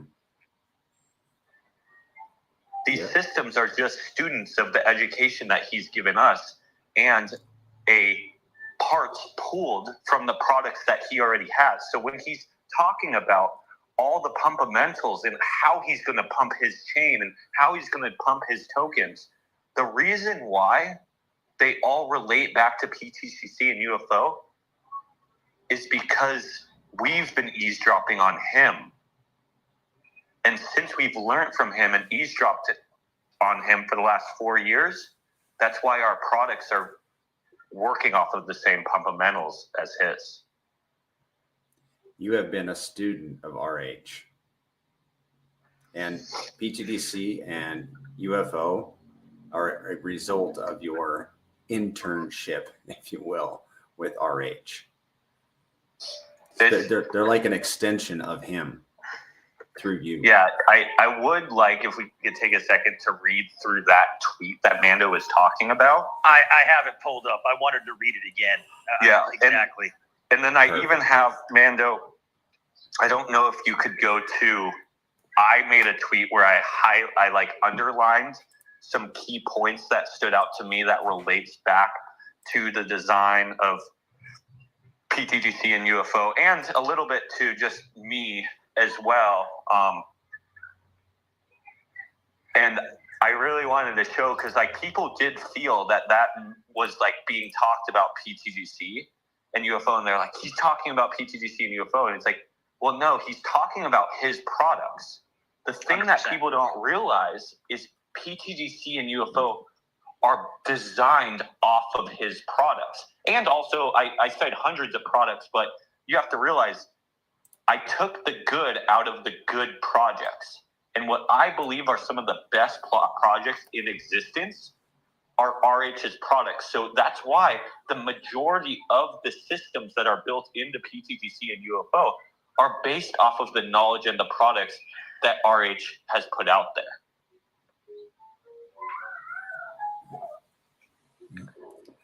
Do you want?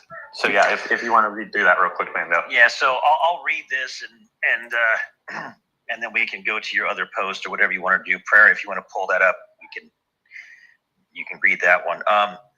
Here's it's the on complete, the grade 369 Prairie. Just if you're pulling it up, why Mando talks. This is the complete context of the tweet. And guys, for everyone who's been here for a while, really take note to what we've been saying and what you guys know, right? And listen to what he says. He says, there is magic in one less car than the market wants. The most expensive cars in the world are the most rare. Coins can learn from this. No new PulseX will ever be minted. Every single day, more PulseX is burnt forever. Well, that sounds familiar.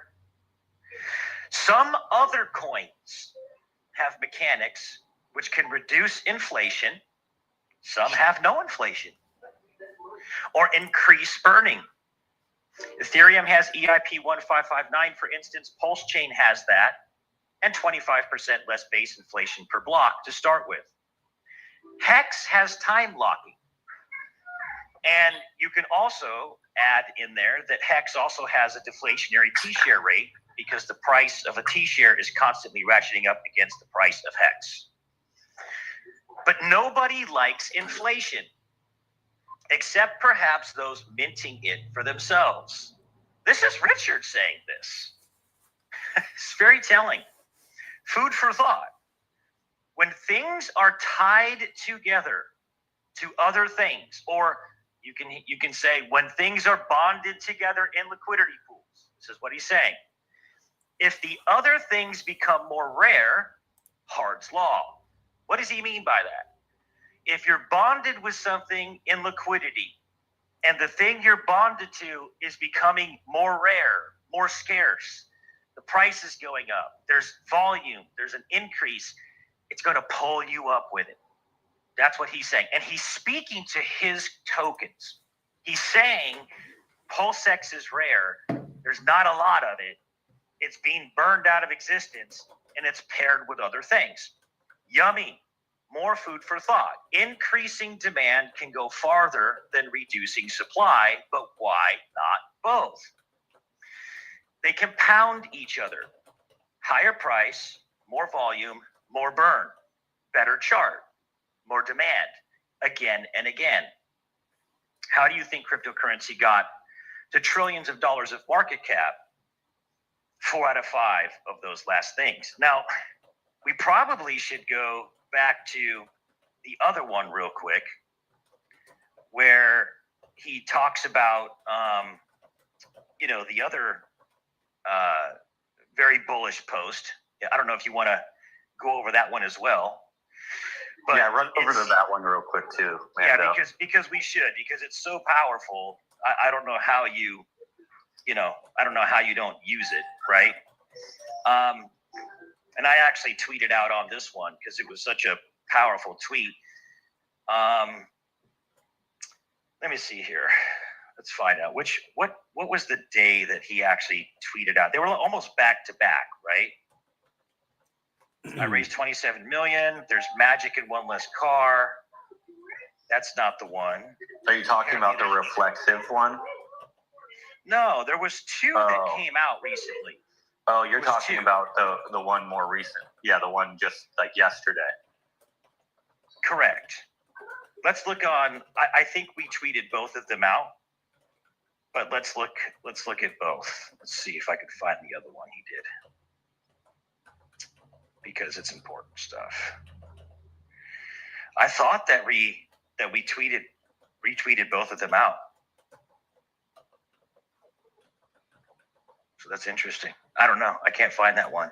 But yeah, let's go to your tweet and I'll look for that one. Prairie. I don't have a tweet. I just had the one you read pulled up. Okay. Or Banana, could you go to my profile, the Gray 369, Okay, I'm there. and then scroll down, and there's going to be that tweet that Mando just read, but I highlighted 3 sentences, each in a different color, and then I made notes on those sentences. Yep. Could you just read the sentence and then read my notes that I made on it, related to us? There you go. Okay. So the blue, the most expensive cars in the world are the most rare. Coins can learn from this. No new PulseX can ever be minted.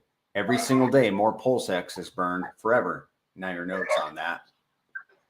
Thanks for the hundreds of hours of free education. pTGC and UFO are the end result of the education you have put out through the years, plus the studying of real-life appreciating assets, stores of value, scarcity, luxury goods, and the tokens you founded. Paying attention and wanting to make a difference go a long way. And now the orange, where he says food for thought, when things are tied to other things, if the other things become more rare, Hart's law. There's an implication there. And your comment on that is pTGC and UFO have taken a big approach to buying and bonding ourselves with the products you have founded. Not only are we connected to your sustainable projects that have supply control and deflationary tokenomics, but we are also hyper-deflationary ourselves. One should ask what happens when 2 hyper-deflationary projects are bonded to each other. Hart's Law 2.0. Oh, yeah, man. And now the last one, pink. Yummy food for thought. Increasing demand can go farther than reducing supply. But why not both? They compound each other. Higher price, more volume, more burn, better chart, more demand, again and again. And now your comments. pTGC and UFO operate off of a similar self-propelling system and have also found a way to control system and demand in a mechanical fashion. Usually, when supply decreases, price will increase, which in turn creates less demand. But pTGC and UFO act more like a Veblen good on steroids.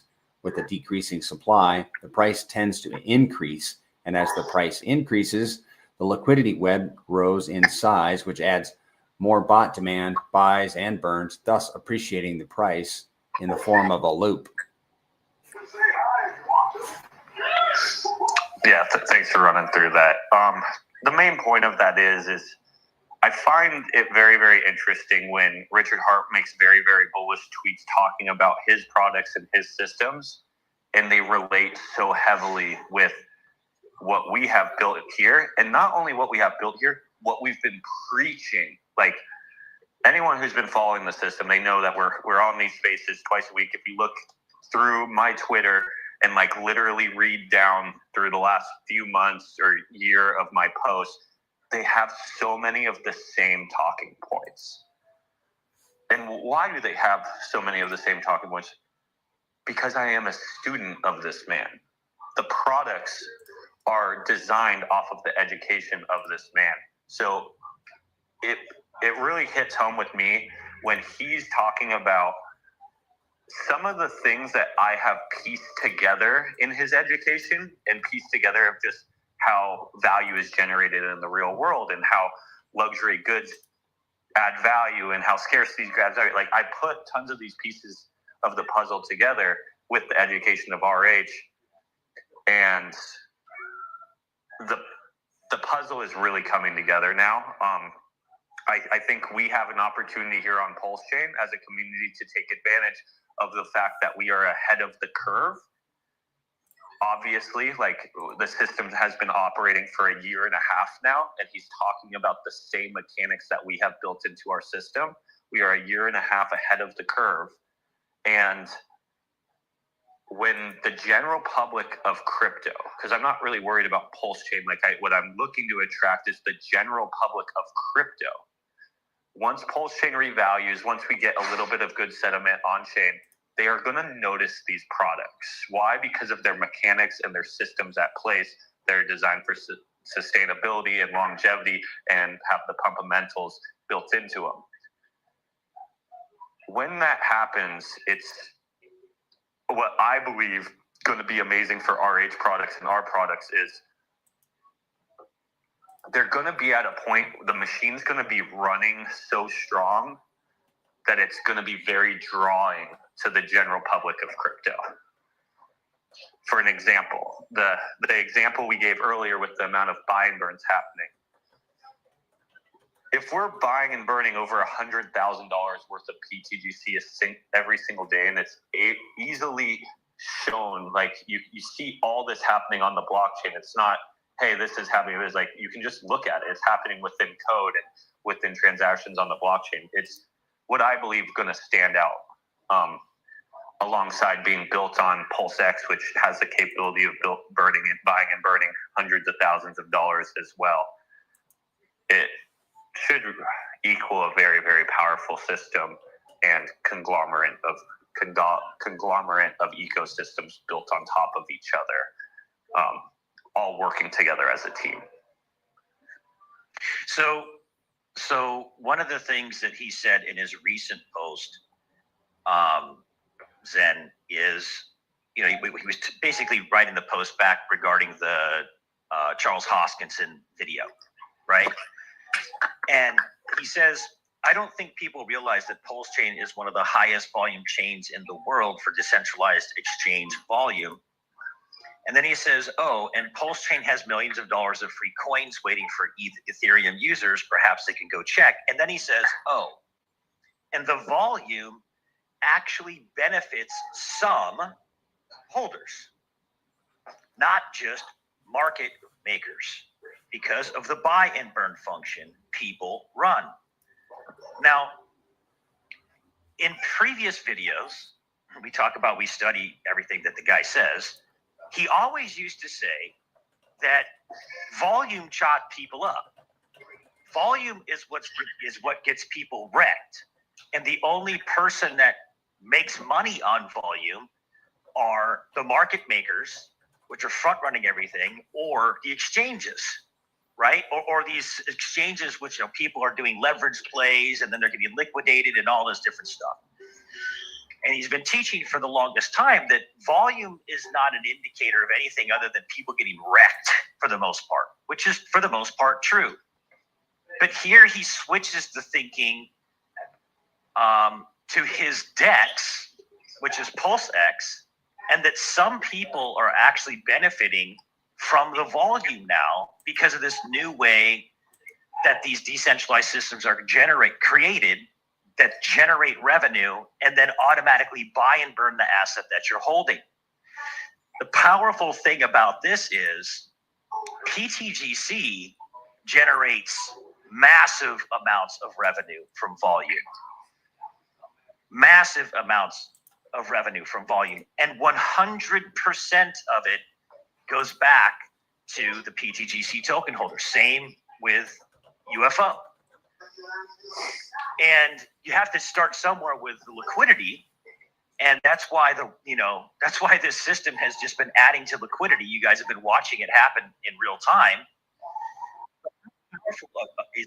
In the sense that pTGC represents Richard Hart's core suite of tokens, because it's 100% bonded with them in liquidity. Again, going back to his previous post, when you pair one thing with another thing, and that thing is scarce, Hart's law.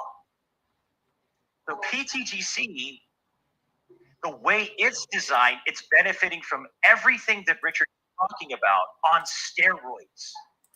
Because not only does it have a smaller cup, not only is it generating massive amounts of revenue, and 100% of it is continuously going back to the token holders, but it's also a proxy a claim check on the very assets Richard is talking about in his own core suite of coins at the freaking bottom of the cycle. This represents like the most attractive speculation on the planet for speculators, because you can see a 15-month track record of price performance. So what it's doing is it's amplifying price performance against those core suite of tickers, because it has all of those mechanisms built into it with a lot smaller of a cup to move price movement against it. You might want to comment on that, Zen. Yeah, no, I think that summed it up pretty good. I agree that the fact that we're bonded to all of the RH tickers, we technically have all the mechanics of the RH tickers built into it due to our bonding with him. The more that we bond with him, the more we are him. This is how liquidity works. The less you have bonded with him, like if we only had $1,000 bonded with him instead of millions of dollars, well, then you're only bonded $1,000. It means nothing, right? The more you bond with something, the more you are something. But there's a trick. The trick is that we have our own mechanics built on top of that. That's the benefit of being the tail to the dog. RH's ecosystem is the dog and we're the tail. So we get the benefit where the dog moves, right? The dog walks us this way, the dog walks us that way, we're attached to it. But the difference is we can make our own movements on our own as well. We can wag. And yeah, it's just, you know, it's nice to see that you're talking about the fact that there's all this studying. There's one thing that always stood out to me is RH used to talk about a lot, the fact that you can control the supply, but you can't control the demand. Demand is in the past been all human interaction. But what RH figured out, and it's built into PulseX, is you can control demand. You can create a system that is connected to other systems, just like how PulseX has pairings between Pulse and wrapped ETH, or Pulse and wrapped Bitcoin, and Pulse and wrapped DAI, and then it's also connected to all of these copied over tokens that have their own markets as well, and they all move in different fashions. And then it's also connected to all of these other tokens that are constantly building on it, and so on and so forth. He was able to create demand for PulseX without any human interaction. So when he says in the past, I was able to control, you're able to control supply by creating burn mechanics, but the trick is no one's able to control demand. He actually figured out how to control demand. You create systems that aren't reliant on humans buying PulseX. So now he has a system in play that buys and burns, so demand and deflationary PulseX, with no one even needing to buy PulseX. And then what? Then you ask yourself, okay, well now he has PulseX bonded to Pulse or Hex or even Ink. So these other things that don't have this buy and burn mechanic, they don't actually need the buy and burn mechanic to get dragged up, because now PulseX can actually drag it up with it. Plus, they all have their own niche tokenomics to get dragged up as well. So now they're all working as a team. For an example, Hex has its own staking mechanism with time locks, and it's pretty much a certificate of deposit where you're earning APY and you're printing the APY yourself by holding up the price. Unique store of value. Well, then you have PulseChain. Everyone that comes to the chain needs it. They need the gas ticket. It has its own utility and its own product market fit and sustainability. Incentive token has its own, it's the cake token of PulseX, and there possibly could be benefits in the future, or it's just a way to sell and earn APY for providing liquidity to the DEX that automates the buy and burn. Pretty much a big farm. Same thing UFO is built on. So you have to kind of rewind and say, like, wow, RH is also using all of the same mechanics and ideas that we're using here at pTGC. To the farm, to the DEX, to the single-sided staking. Like, there's so many key features that actually match up. There's just tweaks. Like, we're a fee on transaction token. We have single-sided staking with APY. We have our own little mechanics built within our system. And we're also such a smaller cup. So the thing that I always look at is, you know, the amount of people that sacrifice the PulseX to make it possible, or sacrifice the PulseChain to make it possible. Well, all those people are along for the ride or getting off at some point. You don't know. The cool thing about pTGC and our sub-ecosystem is there's not as many people on the bus yet. So Zen, let me pause you for 2 seconds here, because this is very powerful. I want to talk about, and then have you talk about this, what's actually happening on PulseX, what Richard's actually talking about. Do you mind? Oh, go ahead. Okay. So on version 2 of PulseX, I want you guys to listen to this. This is what's actually taking place when Richard's talking about these things. And then I want you to I want you to compare what's happening there with what's happening here, which basically puts that on steroids. Listen to this. Version 2 of PulseX, there's a 0.29 fee per transaction. Wow. Everybody hates fee on transaction tokens, don't they? Right? Here, the distribution of the 0.29 fee is as follows. 76% of the fees go to liquidity providers, rewarding them for their contribution to the liquidity pool. Wow, that sounds like UFO. 21% is allocated for the buy and burn of PulseX tokens, aiming to increase the token's value by reducing its supply. Wow, that sounds very familiar. And the remaining 3% of the fees go to a wallet with no expectations, which might be used for various operational purposes or further incentives. So you have a 0.29 fee on every swap in PulseX. 76% goes to liquidity providers. 21% goes to the buy and burn of the PulseX token. And 3% goes to a no expectations wallet. Now with pTGC and UFO, there's a 5 and 6% fee, not a 0.29. And it's not 21% that goes to, the buy and burn. Essentially, it's all of it, whether it's being provided in liquidity or whether it's buy and burns, right? So in that sense, Zen, what do you think about that? When you look at how the breakdown of PulseX is pulling in a 0.29 fee, 76% goes to liquidity provisioning, 21% goes to the buy and burn to reduce supply, and 3% goes to a no expectations wallet.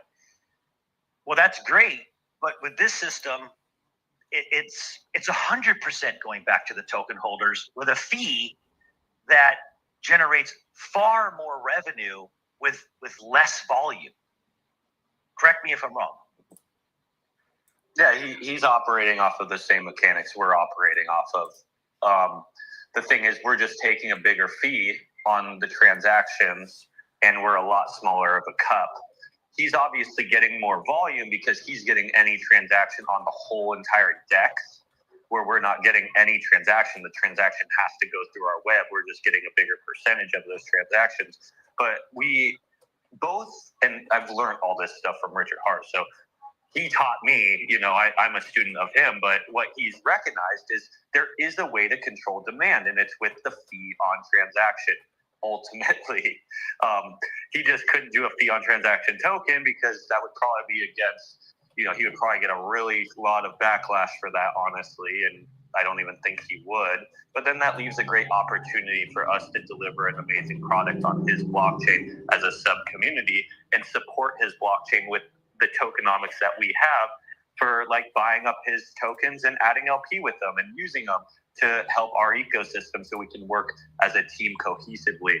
But one thing I wanted to point out real quick is the day that the Interpol flood came out, RH talks about how PulseX bought and burned $300,000 that day from volume. Well, our system in value generated, which his system might have generated way more, or some for LP providers and stuff like that. I don't know what the total was, which I know with the V1 pairs, which that was probably where majority of the volume was. I believe 100% of that goes to buy and burns because the APY is paid out in ink, not in fee on transactions. So just bear with me for this example. The data's a little off, but it makes sense. He garnered $300,000 and we garnered $200,000. So let's say this $300,000 is a bucket, a 5-gallon bucket, and $300,000 in water fills that whole bucket up. Well, we garnered $200,000. So we're only 2/3 of the bucket filled up.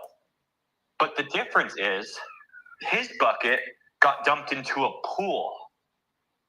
So when you see that, like, you don't notice the water rising. It is rising. So this is happening every day. So every day he's filling that bucket up with whatever the volume is of what's generated, and he throws it back into that pool. He throws it back into that pool.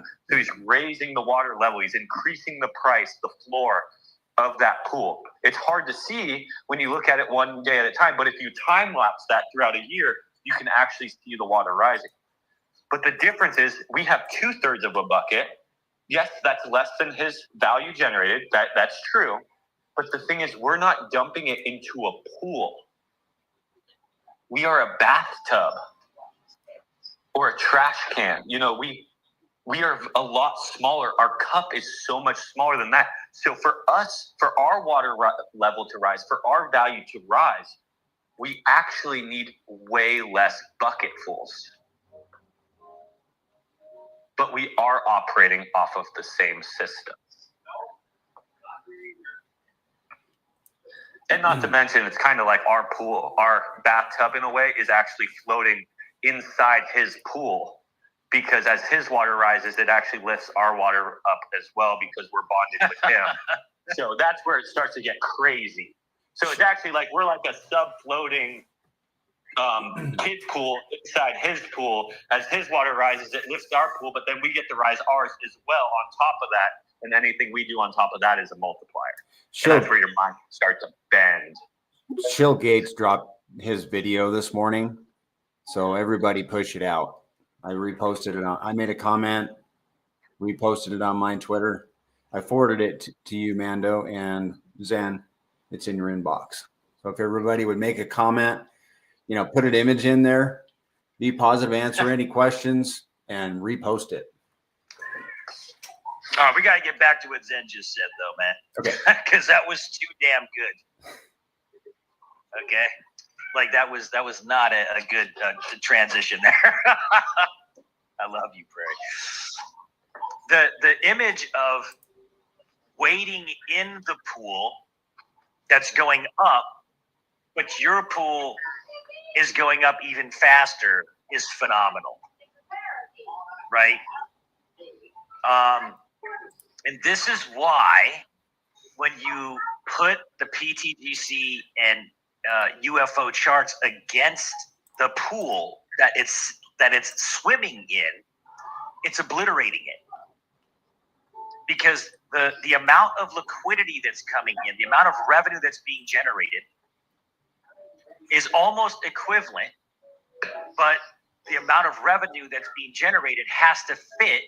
And because of the pTGC tokenomics, it has to continue to fit not only in a smaller bucket of liquidity, but the rate of burn and removal of circulating supply is happening so fast that the revenue that's coming in has to constantly keep fitting into less and less and less and less and less and less and less token supply.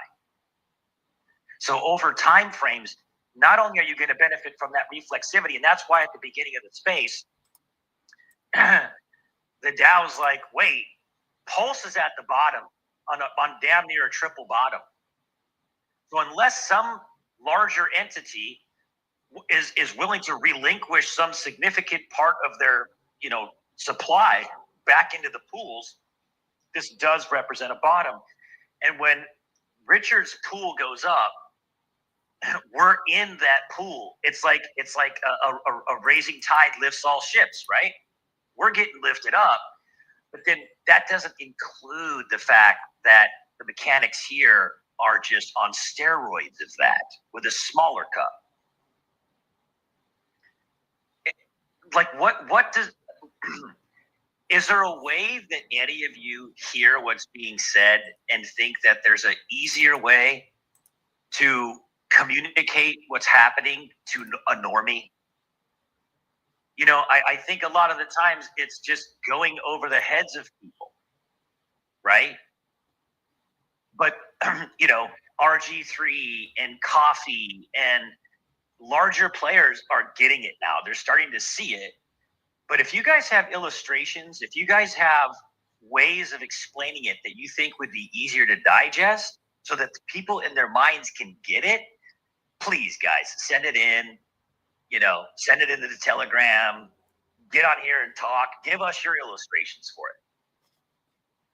Because the timing is crazy on this thing at this point, in my opinion. It's just, if you understand what was just communicated in 5 different ways, and you believe in PulseChain's future, this is this is probably the most interesting protocol I've ever seen in crypto.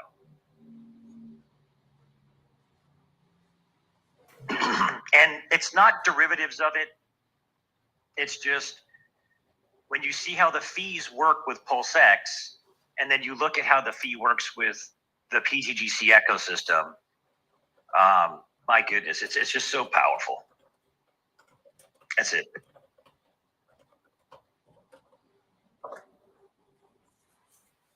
Yeah, thanks for bringing all that up, Amanda. That was a good talking point.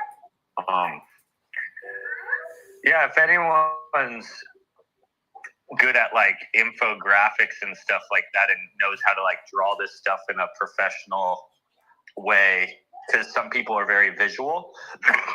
Sorry. Yeah, and just to piggyback while he's choking over there, what Prairie said, I think that that interview was a powerful interview with Shill Gates, and if y'all could push it out, that'd be great for everybody to view. I can read what he said if you guys want to hear it. Sure. I just got to find it. There we go. Just pulling it up. He says, the Shill Gates. Let me share my screen so everybody can see it.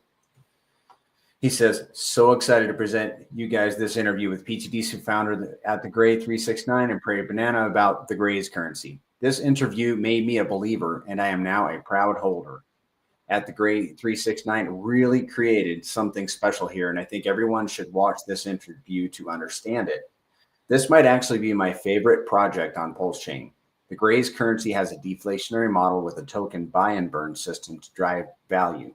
It gives you exposure to PulseChain's top assets through an index style approach, which I love. It also has flexible rewards you can earn by holding or staking with no mandatory lockups, but locking gives higher returns. It's fully self-custody. Tokens stay in your wallet, giving you full control and security while you earn. It has many other features, and when paired with their other products, it really is a one-stop shop for all things DeFi. The Gray said he wanted to create a token with all the financial tools he always dreamed of, and he definitely did that. Oh yeah, and it has one of the strongest charts and best communities I've seen in PulseChain. I highly recommend getting some exposure to it. And he puts a link to the deck screener. And of course the video, which is 1 hour and 28 minutes or so. So pass it around. Wow, that was very complimentary. That was very nicely said. He's a good guy. Thanks, Shill Gates. Yeah, he's good people.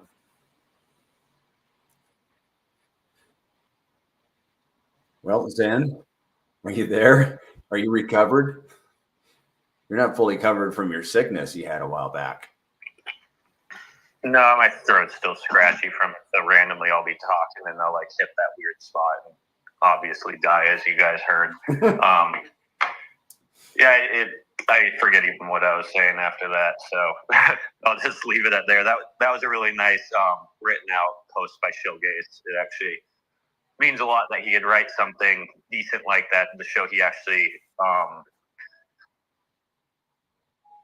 grasped what we were educating him on when me and Banana had that video with him. So yeah, if you have a second, if you're just bored and driving around or whatever and want something to listen to, feel free to listen to that. I think it's a pretty good AMA with Shill Gates. I believe Shill Gates has a decent following from other blockchains, and I think he's a good way to possibly take a step forward in pTGC and UFO, breaking out of the echo chamber that we have here on PulseChain and possibly reach some new eyeballs. So he might be a good user to work in that direction with. Yes. Yeah, he has 32,000 followers on Twitter. So he doesn't have much on YouTube. He doesn't even have a link to his YouTube on his Twitter profile. But he said he would put the video on YouTube, on his YouTube anyhow. He might have like a few hundred subscribers on his YouTube. He's going to be coming in a second, guys. Okay.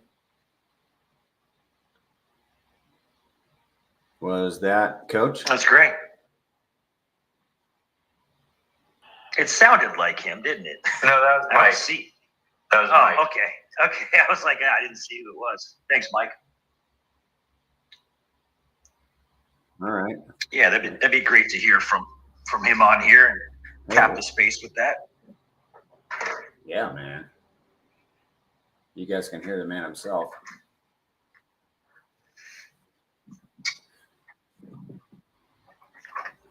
Here he is. Yo, guy. Shill Gates, what's going on, brother? What's going on, guys? So we just read the very complimentary message you put out with the AMA, and we wanted to thank you for doing that. It's Absolutely. very kind words, man.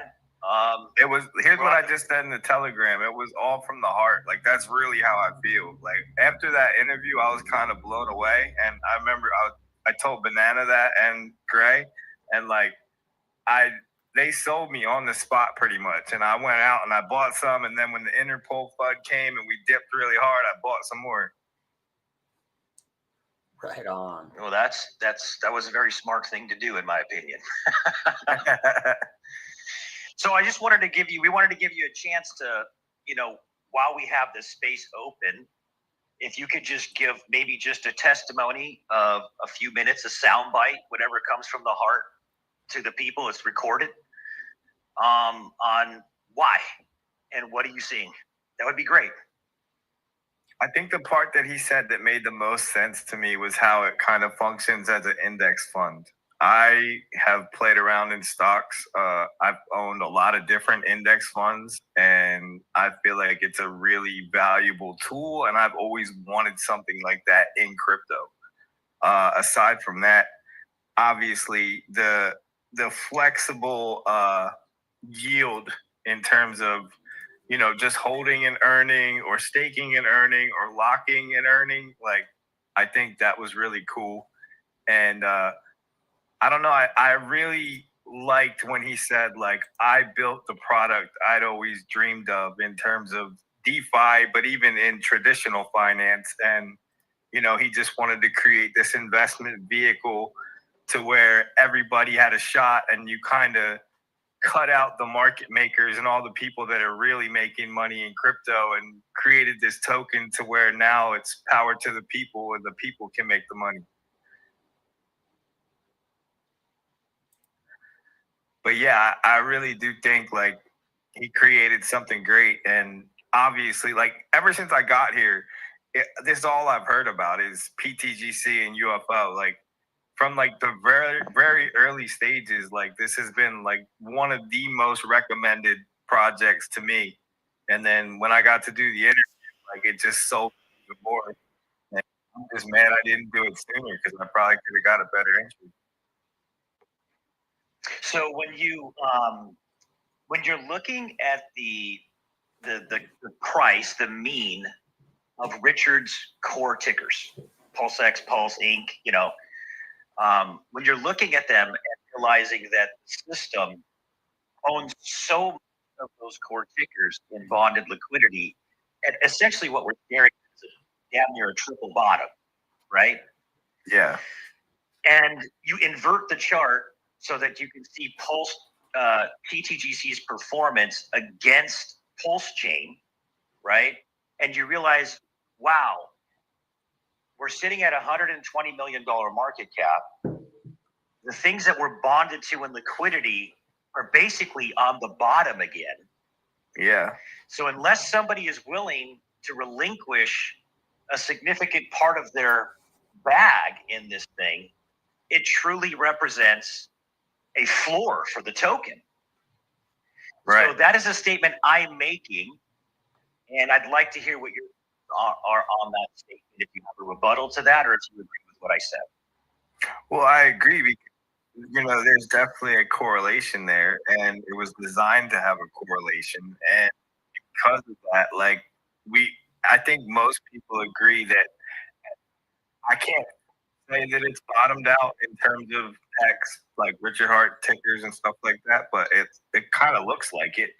It's starting to round out a little bit. Like I hope that we're finally finding a bottom from all this chaos that's been thrown upon us, and we could start going up again soon. But I agree with your hypothesis or even statement that because that's bottoming out, this probably also marks a bottom for PTGC, and the PTGC bottom is not even really a bottom. Like you guys have the strongest charts on PulseChain right now, and have for a while.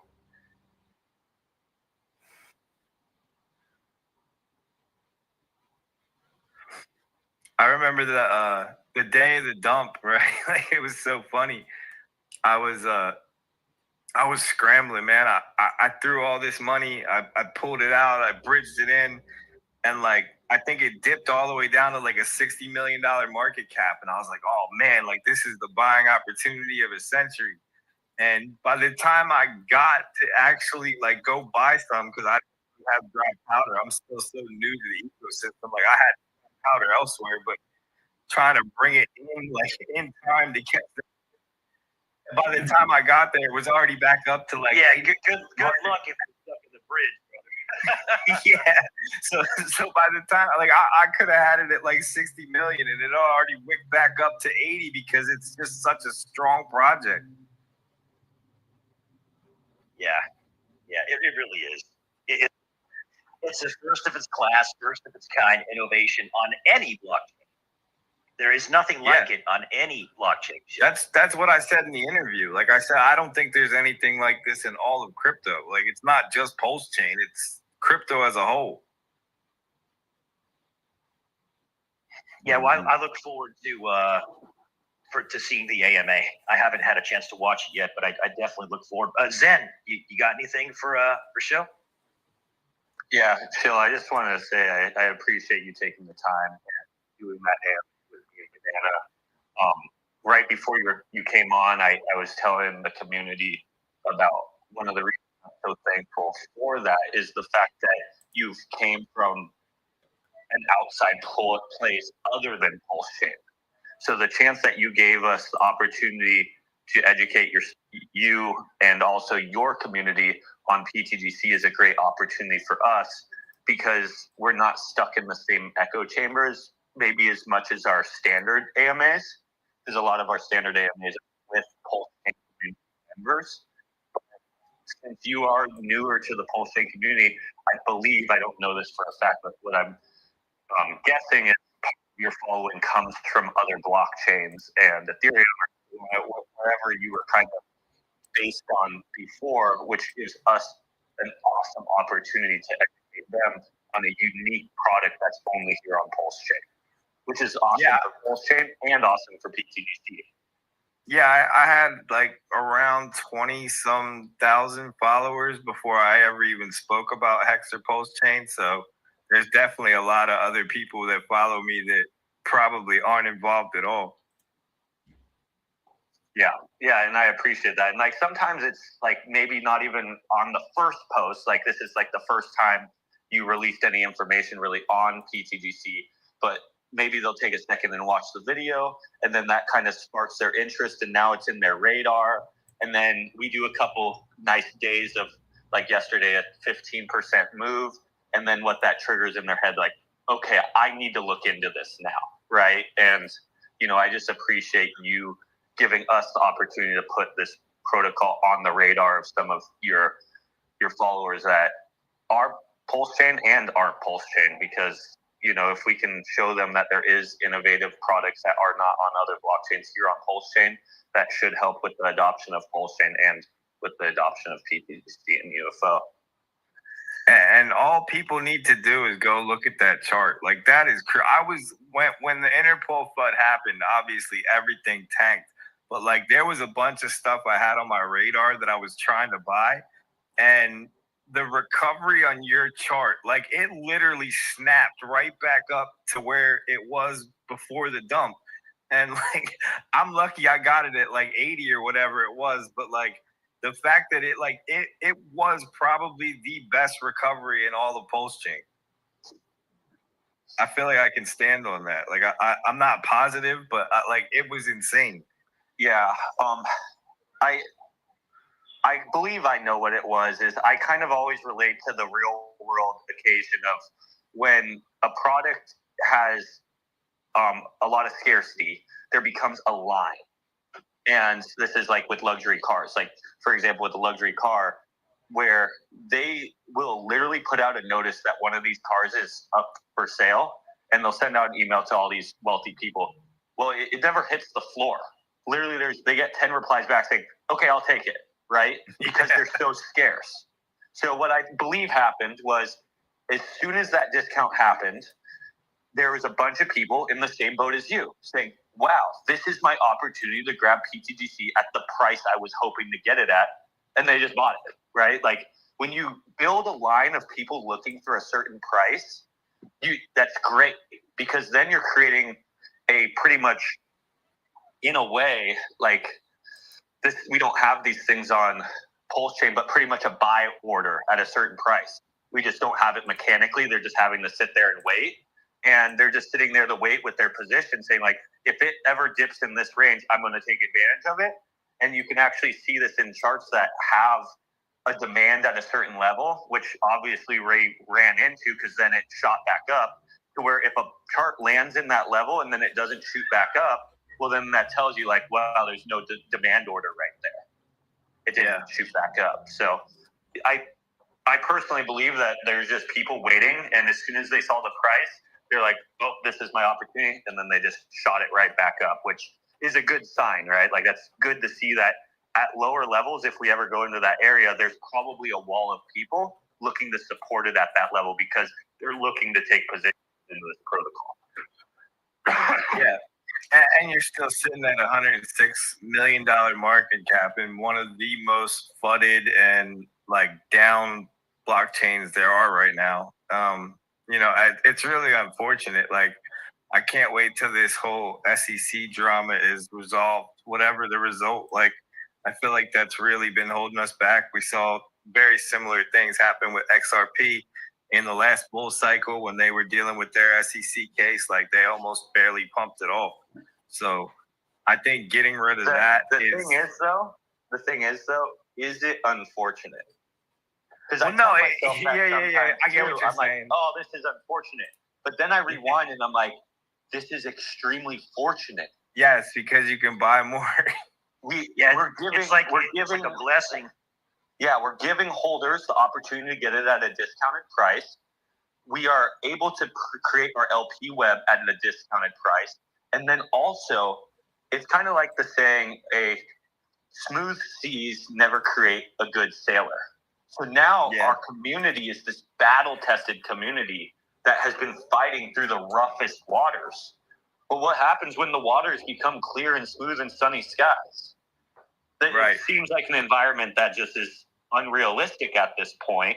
But God, are we ready, right? Like, throw anything at us, throw the biggest storm at us, it's nothing. Like, we're ready for that. Battle tested. Well, Shill, what did you think about that last tweet that Richard did, where he was talking about, the scarcity and essentially the token mechanics that are built in here, kind of on steroids? Did you see the correlation between the two when you first read that? Which one are we talking about? Let me read it. It says, there's magic in making one less car than the market wants. The most expensive cars in the world are the most rare. Coins can learn from this. No new PulseX can ever be minted. Every day, more PulseX is burned forever. Some other coins have mechanics which reduce inflation and increase burning. Ethereum has EIP 1559, for instance. PulseChain has that and 25% less base inflation per block to start with. Hex has time locking. Nobody likes inflation, except perhaps those minting it for themselves. Food for thought. When things are tied to other things, if the other things become more rare, Hart's law. Yummy. More food for thought. Increasing demand can go further than reducing supply, but why not both? They compound each other. Higher price, more volume, more burn, better chart, more demand again and again.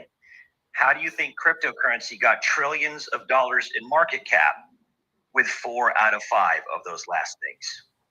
Yeah, I actually didn't see that tweet, and I think it applies perfectly. And, we can start with Bitcoin, right? Because we'll start with the US dollar. The US dollar is constantly inflated, constantly minted, and there's almost an endless, infinite supply of money that can be printed. So Bitcoin was a response to that, and they capped the supply at a known number, and that known number makes it scarce in a sense. And then there's, the halving and like the lessening of block rewards and stuff like that. So part of the reason Bitcoin has appreciated so much in value is because it's capped, and also because they have the halvings that reduce the amount of Bitcoin that's released into the market every 4 years. So to take that a step further, now you create burn mechanics to where now you have a deflationary asset. And I think most people in the audience can understand that that's just taking it a step further to where now the asset is actually getting more and more scarce because it's literally being destroyed. And there's just less and less of it to go around, which makes number go up.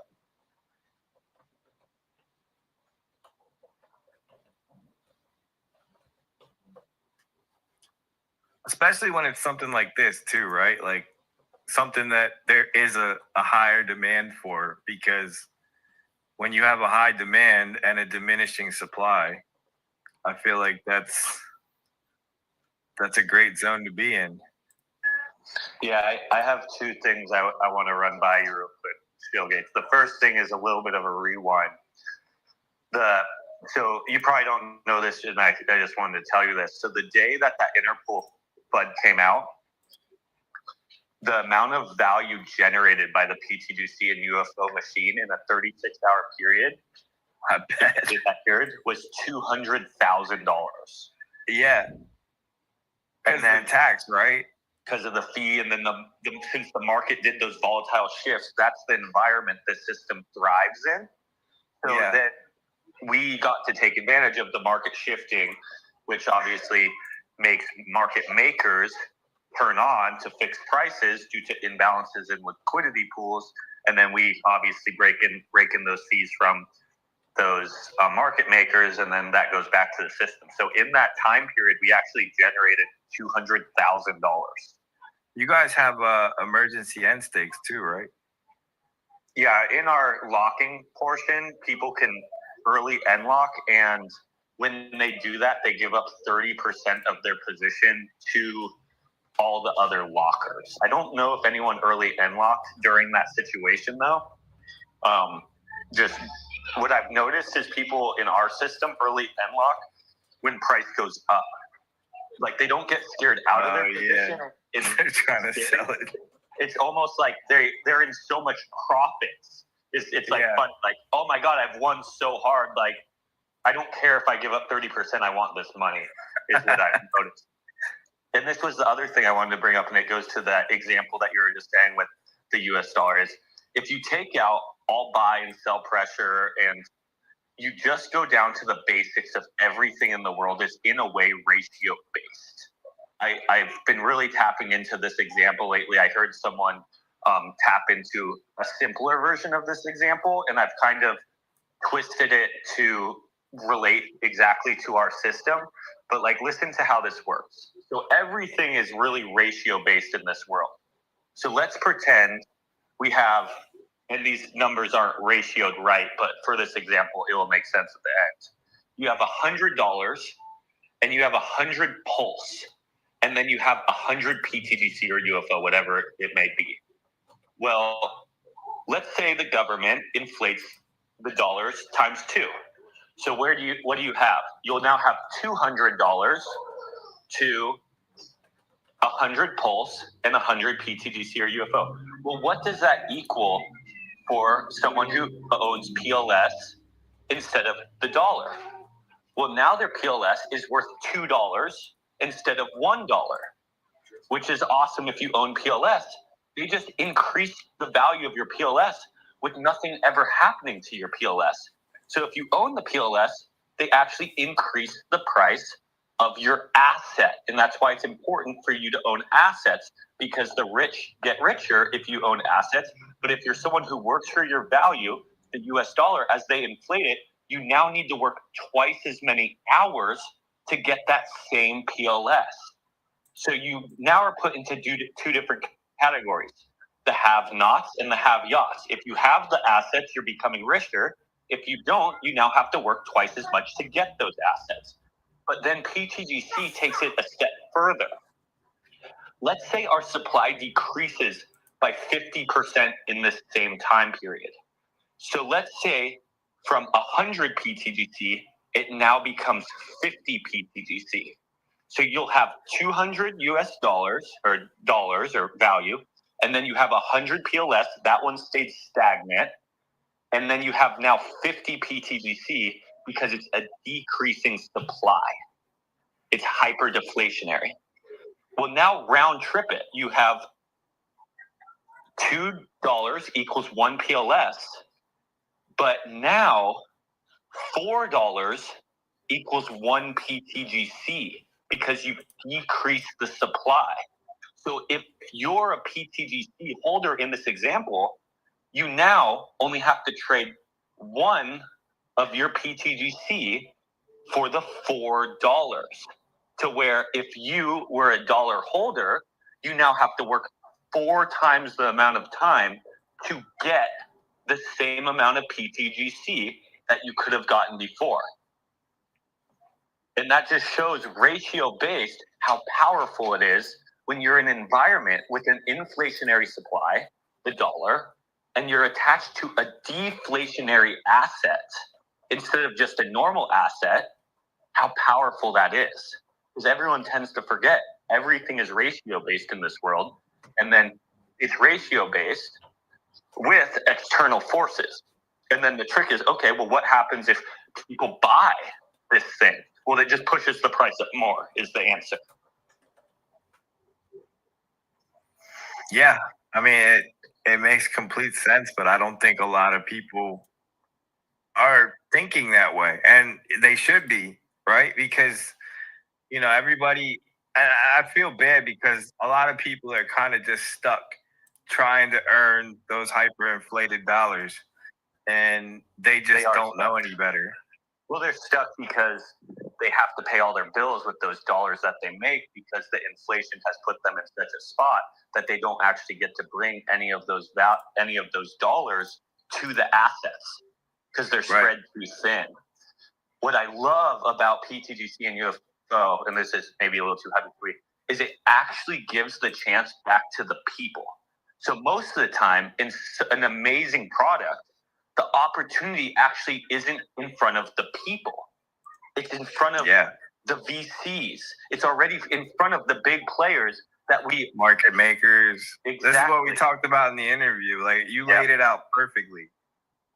Yeah, but this pTGC and UFO, the fact that it's built on this undervalued blockchain and it's a microcap token, it actually gives that average guy, that small person, the opportunity to change their family's path for the rest of generations. It doesn't come up too many times in life. This is probably very few that people get opportunities that RH has given us here. Well, it's so cool to me that you had the insight and the foresight to kind of, I mean, obviously it's not like a big secret. Most people in the know that the VCs and the market makers and all of them are the ones making all the real money. But like, it was cool that you took that and kind of flipped it on its head and said, how can I cut them out and give the power to the people, to where now the people are earning that type of income that the VCs and the market makers would be making. Yeah, and they're not really cut out. Like, the market makers are still here and they can make their buck as they please. The thing is, for them to make their buck, they have to pay the people. Yeah, they're getting taxed. Yeah. You know, what's interesting too is when you were talking about the ratio concept, you remember back when the dollar was actually, the paper dollar was backed by gold. We had the $20 gold pieces, right? The St. God is $20 gold pieces. So the ratio was 20 to 20. It was 1 to 1. And then they did a voluntary confiscation of the gold, the real money, right? And once they had confiscated all of the real money, they re-ratioed the paper against the gold 35 to 1. So the people who were holding, like you said, Shill Gates, the paper inflationary money got absolutely decimated against the things that are actually retaining the value or going up in purchasing power. And this actually happened to our dollar. You know, when they took all of us off the gold standard, took all the gold in, revalued it against the paper, and then made it so that we couldn't convert gold back into paper, or paper back into gold. It's a very similar concept that actually happens in real life, and it's starting to get transposed over to the decentralized finance arena. And it's, if people can't see it, they gotta see it. They've got to wake up to it. Well, the other thing that I'll say to that point is even gold has its issues. I've been a gold bug a little bit. Like, I'm not deep into their communities and stuff, like, but I've owned gold and silver in my life. I believe in precious metals and kind of diversifying your assets. But even gold runs the risk of becoming inflationary. Like, they're talking now about harvesting some of these asteroids and stuff. Like, there could be a bunch of gold that comes into the market from, you know, discovery and, you know, science evolution, to where they're able to now get unlimited gold from outer space. So that's why crypto is so cool, because stuff like Bitcoin, and then especially stuff like pTGC, is either capped or it's deflationary. And you know, and you can trust in that code that there's only going to be X amount ever in life. And in the case of pTGC, that amount is actually decreasing. Yeah, and the main thing, though, I mean, you can see something that's decreasing in supply and doesn't do well because there's no demand. Right. The power of this is that this is a massive revenue generating cryptocurrency. ecosystem. Exactly. It's generating millions of dollars of PulseChain and bringing it back to the users outside of the system. In the same way that exchanges make money, in the same way that market makers make money, in the same way that Visa makes money. And it's generating that revenue and bringing it back to the users in LP ads, in paying yield, in supporting the chart with buy and burns. That's the demand part that's been solved with the protocol. And when you get that, once you see that, you can't unsee it. Right. And Richard has said that, and I think maybe DeGray said it on our interview. Like the demand is the part that nobody can design. Right. I mean, you can design something that could drive demand, but you can't just create demand out of thin air. You can create in the code to make it scarce, but you can't put in the code to have people buy it. But you can make it to where it's like so undeniable to where now you have this thing that people just can't help themselves but buy it. But I forget, I think it was an interview I was watching with Richard, or maybe even DeGray brought it up, and I'm just remembering from while I was just going through before I posted. But yeah, the biggest thing he was saying, Shill, he was saying that you can program tokenomics, right? You can program how much supply comes out, but you can't program demand. It's human emotion. And when you're reliant on human emotion, it makes it very tough.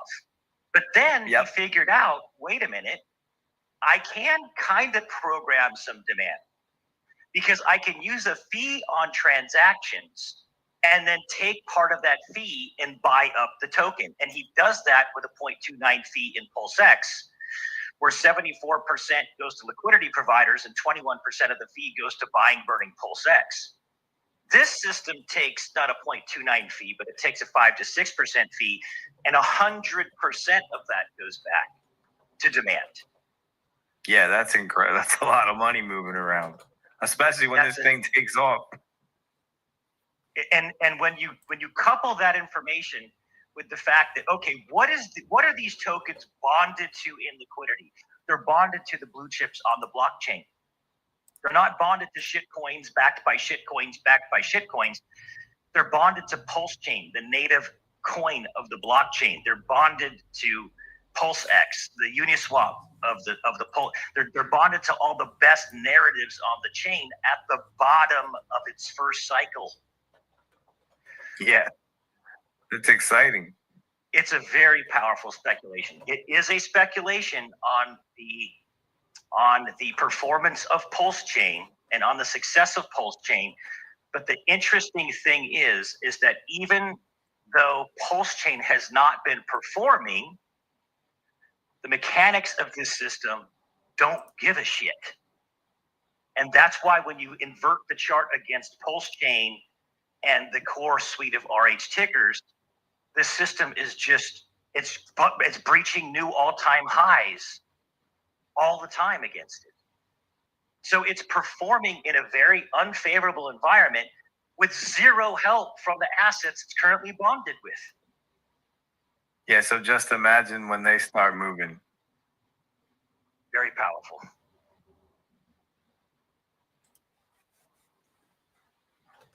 But yeah, I mean, it's funny, like when we were doing the interview, we probably got like, I don't know, 15 minutes in, 30 minutes in. And I was like, in my head, I'm like, we could just stop the interview now. Like, I'm already sold. But we ended up going for like an hour and a half because it was such a good conversation. But like, so you got it pretty much right away. You saw it. Oh yeah. Yeah, I even said in the interview, I was like, dude, like, you already got me. I'm not, you don't really have to say anything else. Well, awesome, man. Well, thank you so much for doing that AMA and for giving us your thoughts, man. I've been wanting to meet you, and it's great to have people from outside the ecosystem kind of come in and, give us your thoughts on it. Well, yeah, because like now that I've been here for a while, like I understand how a lot of you guys can have a little bit of tunnel vision, because I'm getting it too, like in a sense, because like I do this all day, every day now. And like, I completely understand where you're all coming from, like having a fresh set of eyes come in, especially somebody like me who has such like a storied history with crypto, to where like I understand a lot of these concepts. It's just this chain is new to me, but a lot of the ideas aren't. So obviously this is very unique. And like I said in the interview, I think it may be the first of its kind in crypto. Somebody can correct me if I'm wrong, but I think it's exciting for you guys seeing an outsider coming in and falling in love with the things that you love. And like, I love that I'm able to be that for you guys.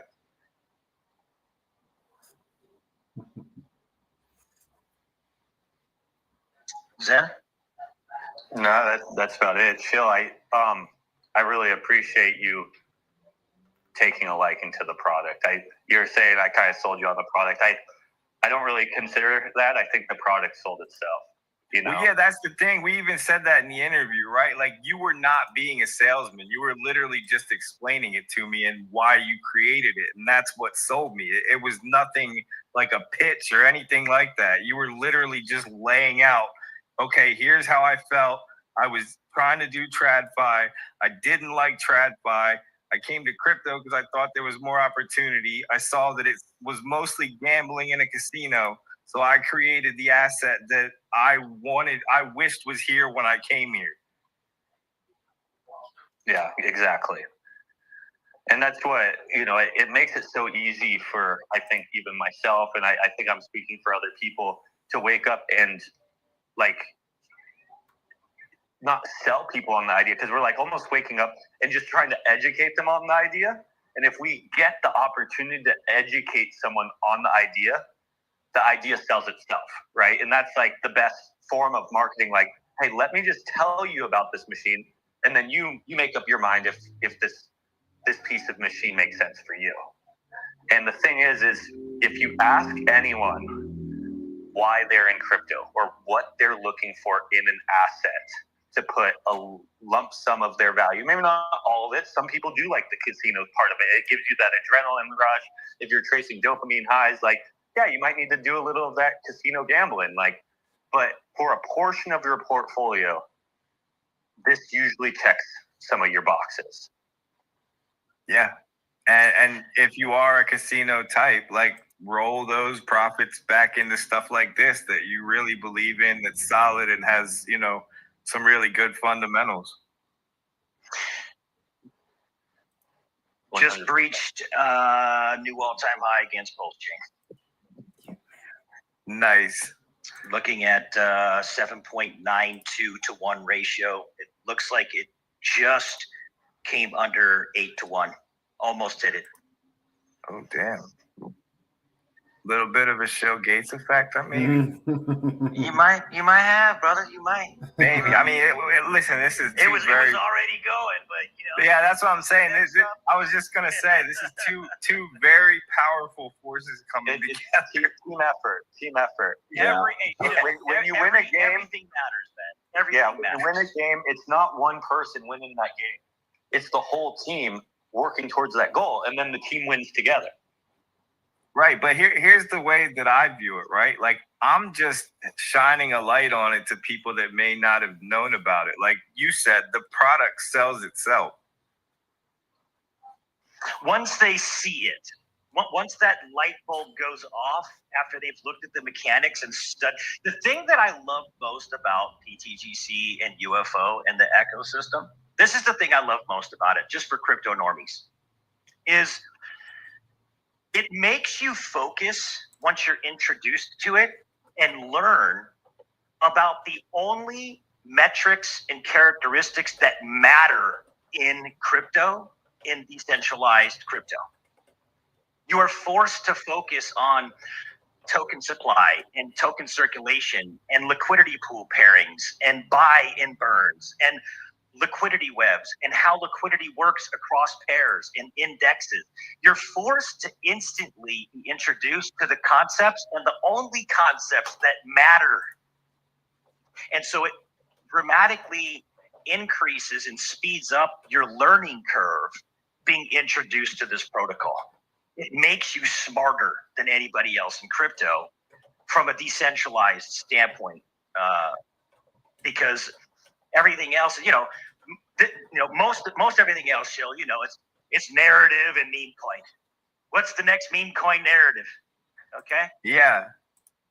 But with this, and I hate it. Like, I really don't like that. But like, at the same time, I've been around long enough to know, like, not to fight it.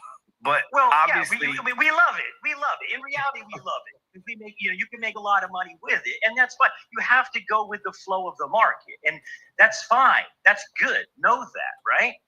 But at the same time, you also have to recognize when there's some new innovation that's never been done before. And if you have that understanding, you can see that. It's like Neo following the white rabbit. He takes that red pill, and once you take that red pill, you can't untake that red pill. It's that simple. Right. And that's why I said, like, I don't hate memes, but I hate that it's taken some of the focus off of things like this that are insanely cool. And, back in the day, not that this won't have its time in the sun, but like back in the day, this thing would have already mooned just because, the focus was there, like something with solid fundamentals and really solved the problem. It was unique. I think meme coins have kind of taken a lot of the focus away from some projects that are technically very sound. And, it's narratives and it's cycles and it's how it works. But, I'm hoping that eventually we start to kind of cycle back and get back into things with solid fundamentals and good technology.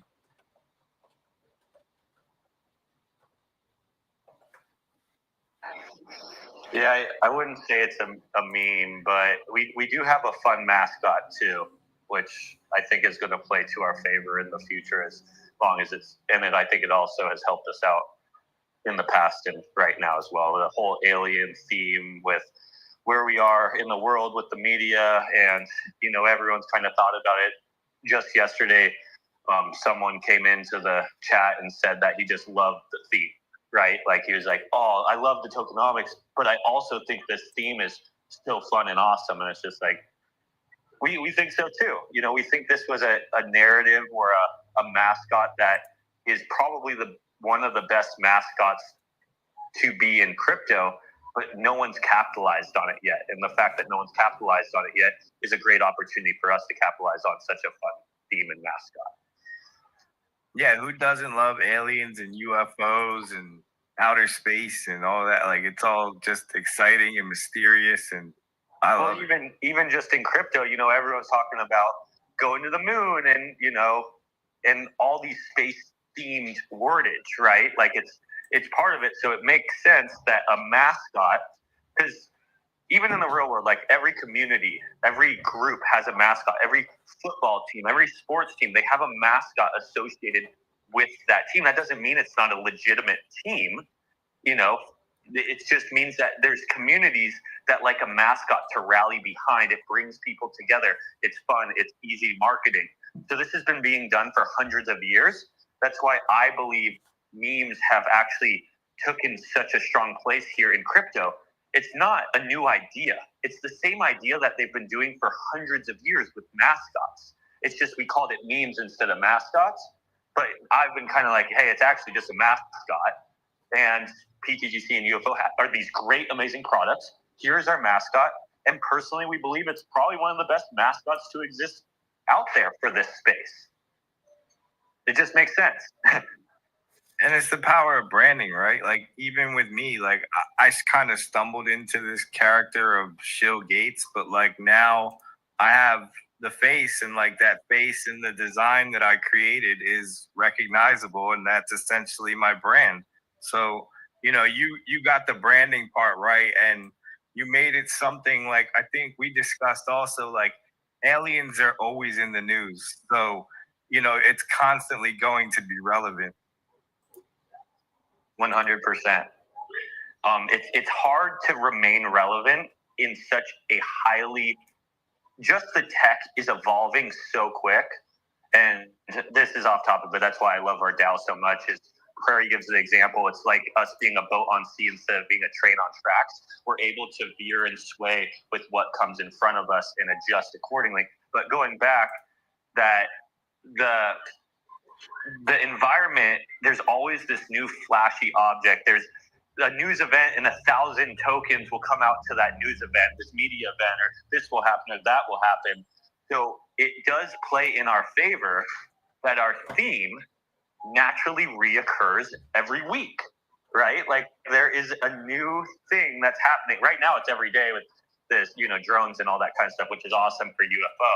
Like literally people haven't even put together yet that we have like legitimately the best ticker running into 2025 on PulseChain with a perfect looking chart and actual utility and liquidity that's fully decentralized, like that we can run with as a tool for with onboarding to PulseChain UFO.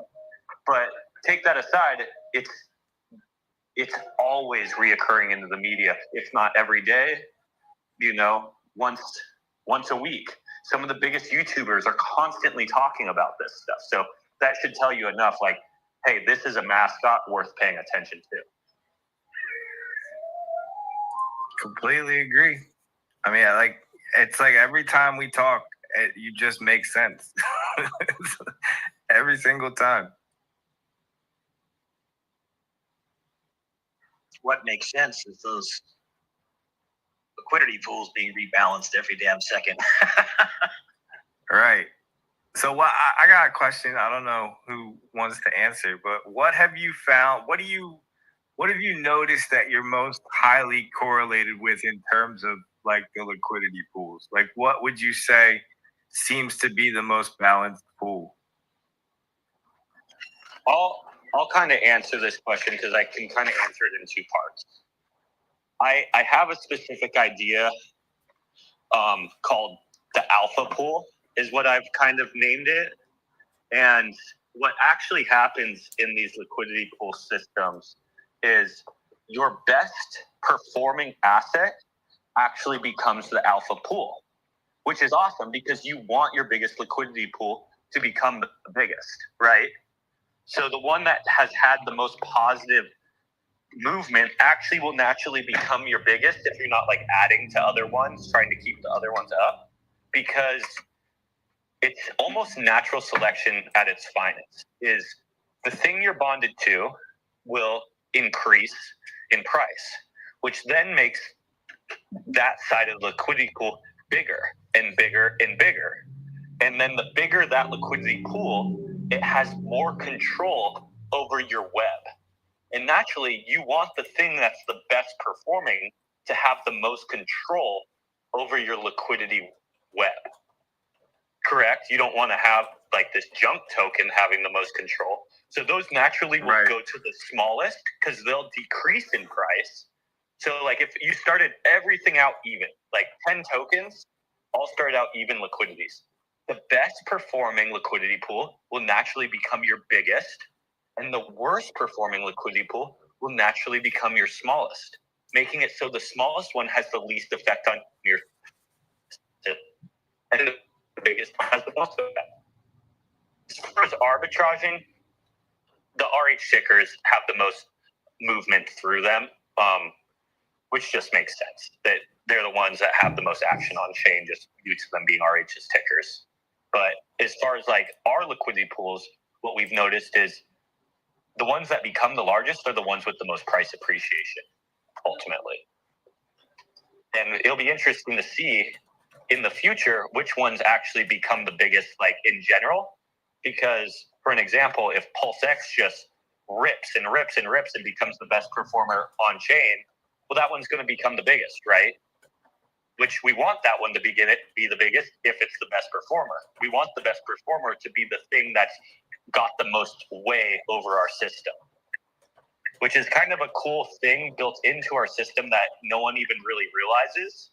But the pairing that becomes the biggest will be the pairing that's actually the best. Makes sense. Yeah, that was actually a beef that I used to have back in the day. I used to be a lot more anti-Bitcoin than I am now. not at like cryptocurrency, but like similar to Richard, like I just saw so many flaws in it. And this was before it was considered digital gold. And I remember I used to always say, like, why is this the thing that represents us when there are better things below it that aren't at the top? So it kind of goes to what you're saying about the best things should rise to the top and be the top pairing or liquidity pool or whatever. So I completely agree. And I used to feel that way about Bitcoin. I was like, something else needs to take over because, back then, I mean, it still is, but Bitcoin was very slow. It was very expensive. And, it was revolutionary for its time, but it kind of became a dinosaur. But now nobody really seems to care about that because they're not necessarily using it to transact. They're more so using it as a store of value. Well, this is what I feel like a lot of people don't realize is there's way more value in stores of value assets than there is in transactional currency. So like the amount of revenue that kind of goes into Bitcoin or stocks as stocks being stores of value, or gold or silver as people using gold, silver, compared to like, let's say, Dell or Venmo, like these basic transactional currencies, like there really isn't that much value in there. It being a transactional currency, so people can like buy little goods and service, doesn't increase the price too much. What really increases the price the most and what's best for the price is people buying and holding it. That's really all that matters, and that's what's going to do best by the asset. So I think a lot of people correlate the fact that it's not quickly transactionable as a problem, but it might be one of its best features, because then that kind of shoves it into this corner that says, no, you're a store of value. Even though you didn't think you were, but this is the thing that's going to make you best. And that's what I love about Hex, is Hex recognized, Richard Hart recognized this, is all that matters is buying and holding. Like Hex doesn't need to be necessarily a thing that buys goods. Like you don't need to go to the store and buy your Gatorade with Hex. What's most important is it's something that is designed to give you a reason to buy and hold it, and that has sustainability and longevity. And obviously there's APY involved. If you promise, or you can break it, but you get obviously heavily penalized, but you make a promise that you're going to buy and hold for this amount of time, and then you get APY for doing so, which makes it so the inflation that does come out only goes to the people who are actually backing the system the strongest. This is actually one of the biggest places in the market where there is value in the market. Stores of value. And just to go off what you said, a store of value. We created a store of value because this is pretty much the largest marketplace. A lot of people create crypto saying like, "Ooh, I'm creating a transactional currency, and one day this meme coin might be able to be used to buy Gatorades at the store." And it's just like, well, that's stupid. There isn't a lot of value in that. That's not going to give value. What gives value is a reason to hold and a reason for it to be stored here. Right. And that was the original problem with Bitcoin because, I lived through essentially the transition in a way. And initially, Bitcoin was meant to be transactional. Like it was a peer-to-peer currency. Like that was the whole intent of the design. And over time, people started to realize, hey, this is actually more like digital gold and it's an asset that you want to buy and hold and all that. But the way everything was structured back then, most even exchanges were paired in Bitcoin. There was no USDT pairs. It was all Bitcoin pairs. So like everything you did in crypto in the earlier days was based around Bitcoin. So trying to move money around between exchanges and stuff like that, like it was just a nightmare. And I know some of you guys that are into Hex that got here a little later into crypto can understand it's a similar thing with Ethereum, like with the gas fees. Right? Like it's a headache, and you just go, there's got to be a better way. And that's how it was with Bitcoin before it became that way with Ethereum. So the Bitcoin block times, you would be sitting there waiting for like an hour or more just for your money to arrive. And it was like, how is this real? But so that was more what I was referencing. But yeah, I agree completely with you that the thing that makes Bitcoin valuable is buying it and holding it. And, you know, you can even see that in traditional stocks, what all those people did with GameStop, you know, trying to get the short squeeze. Everybody just bought it and agreed that they had this like social contract that we're all just going to hold this and not sell no matter what. And they drove the price up higher than anybody really thought it was possible to go. Like in traditional finance, at least, they all believed it could go way higher than that. But, you know, they did something really cool, and that was the power of just buying and holding. And obviously, like you said, Hex has that programmed into it too, you know, the delayed gratification. And I think if you can convince everybody to buy your thing and hold it, again, it goes back to what we said. It makes it more scarce because now you have a deflationary asset that all the core members of the community that buy it don't sell it. That makes it even essentially, it's not technically more deflationary, but because there's less and less of it on the market because everybody's holding it, that makes the price go up even higher as long as the demand's there. Yeah, 100%. If everyone, the buying and holding is really that all that matters. It's just you can write in code to give them incentivations to do so to help course this idea. And a lot of people don't realize is if enough people are buying and holding, the system, at least with pTGC and UFO, it repopulates itself. So it's kind of like a fishing hole to where you're feeding the whole community off this fishing hole, and you put your rod in, you catch a few fish, you bring that fish back to your community, they all eat off of it, and then you go back to that fishing hole the next day, and the fish actually repopulated themselves because there's enough fish to naturally keep repopulating themselves, making it so your community can fish off of this fishing hole every single day. The problem with human nature is greed. So then someone will go into this fishing hole and be like, I'm going to take all this fish for myself and leave this community.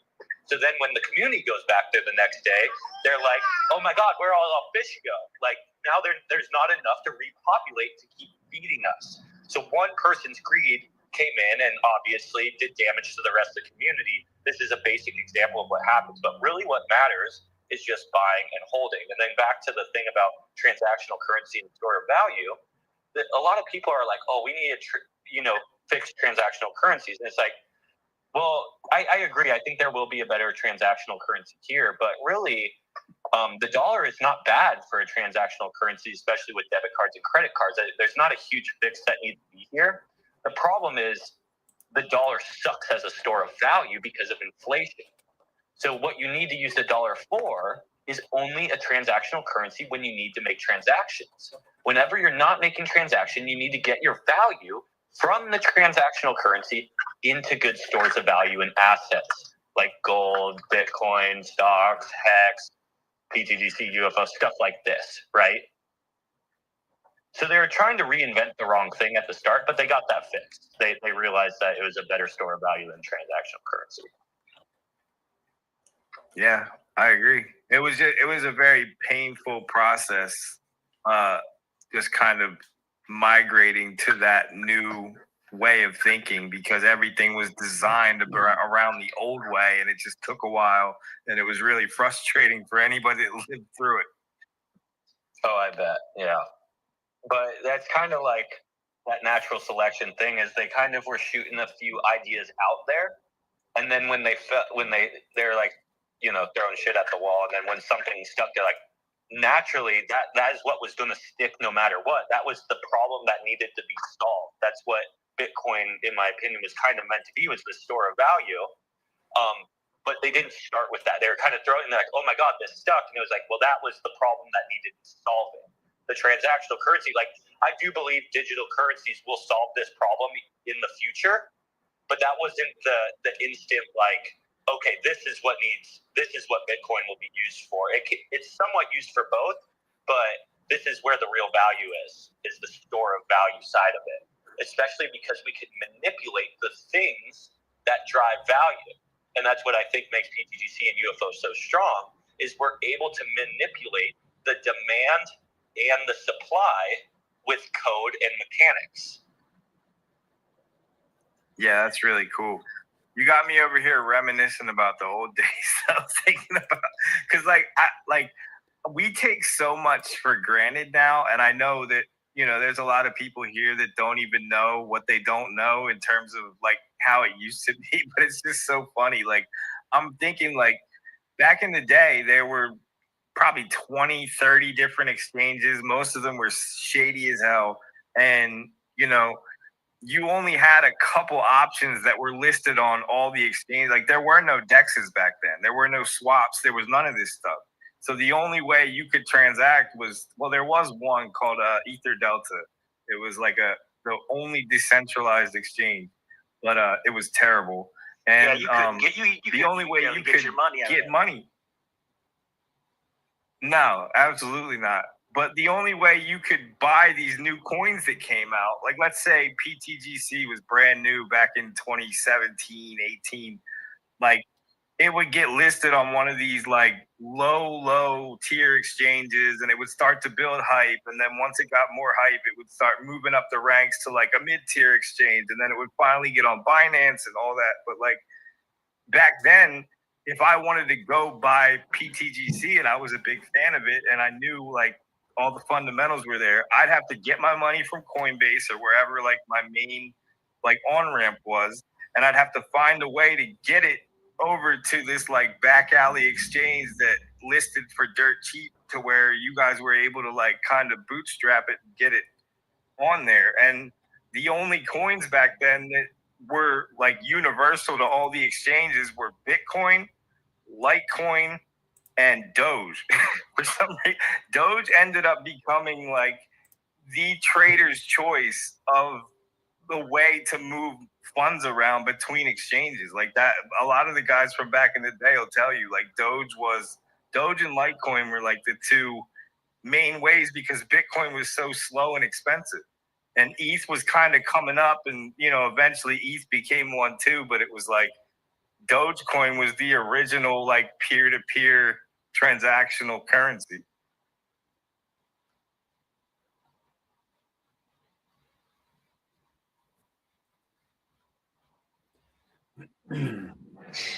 Yeah, that was before my times, but I appreciate that.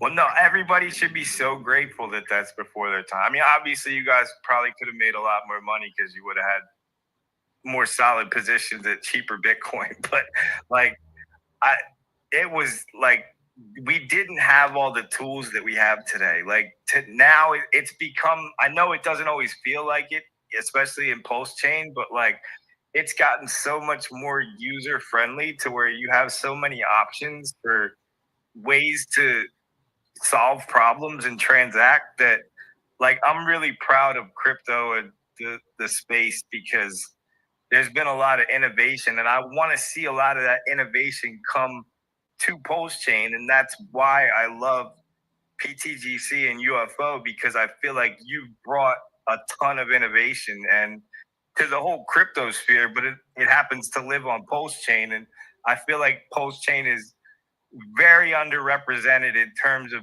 people building cool stuff. And I wish more people would see the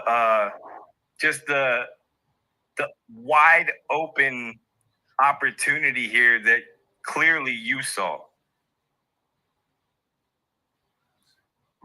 Yeah, definitely. To me, it's kind of like you recognize that there's this beautiful beach property with great weather and just not a fully functioning city in this town yet, right? And then taking advantage of that, building up your store, your business, and then as this town becomes a city, a thriving city in this beautiful environment, the masses will come. But you just got to be in there before the S curve to get that beachfront property and really establish your business, and then we grow. And it's kind of up to us to grow the city, right? It's in our hands. And those are the projects that become the blue chips, right? Like in the early days, obviously Bitcoin was the first mover. Like look at the status it still has now, even though it's considered a dinosaur. Like, and Ethereum, number two, like they were in the trenches building. And there was a time when people said, why would you want ETH? Why does that exist? This doesn't need to exist. We have Bitcoin. And so like, there's been a constant evolution of just new things popping up, but it's always the ones that get in first and the ones that just keep grinding and building no matter what the market conditions are. And I feel like this community, and as well as the builders in this community, they're not so much worried about price movement. They're more worried about fundamentals and just continuing to grind away and believe in what they believe in. And in my opinion, in my experience, those tend to be the people that end up getting the most rewarded in crypto.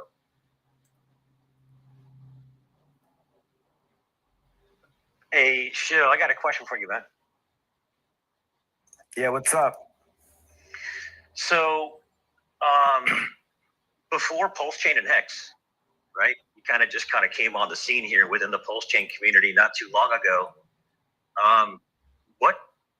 How did you just end up just popping up on PulseChain's radar just out of the blue like this? I mean, what's kind of your past history and what attracted you to come over to PulseChain? If you don't mind sharing that, just a quick soundbite, that'd be interesting to hear.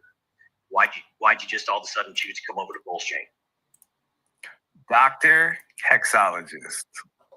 You guys all owe him a thank you if you're happy that I'm here, because he's followed me for years. I really didn't know who he was, and I apologize to him like every time we talk, because I'm like, dude, you never told me you were like such a big deal in the Hex community. Like I had no idea. He was always just a reply guy to me. Like he'd always be in my mentions and we'd kind of fuck around, like joking back and forth. He never really shilled me.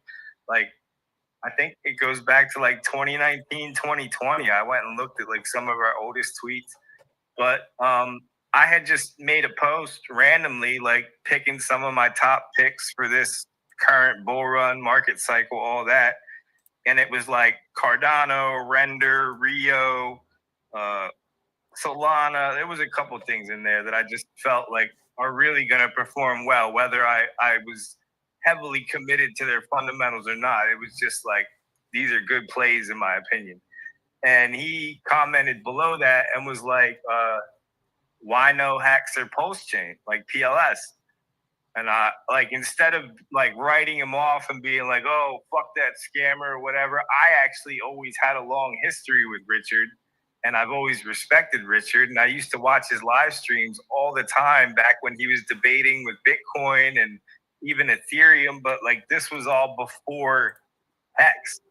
So for me, like, I never shut Richard out the way that a lot of other people did. And I never fell for any of the bait of the people that called him a scammer, because I knew just how intelligent he was and I knew how committed he was. So when he asked that, obviously, like, I'm an open-minded person. I was like, I don't know. Well, why not? Like, show me on it. Like, tell me what's up. And so, I mean, I know all you guys know now, like, whenever a hexologist comments on something, there's like just a sea of people that come behind him. So like my mentions just started exploding, and it was like all of Hexaco just like showed up in my inbox pretty much all at once.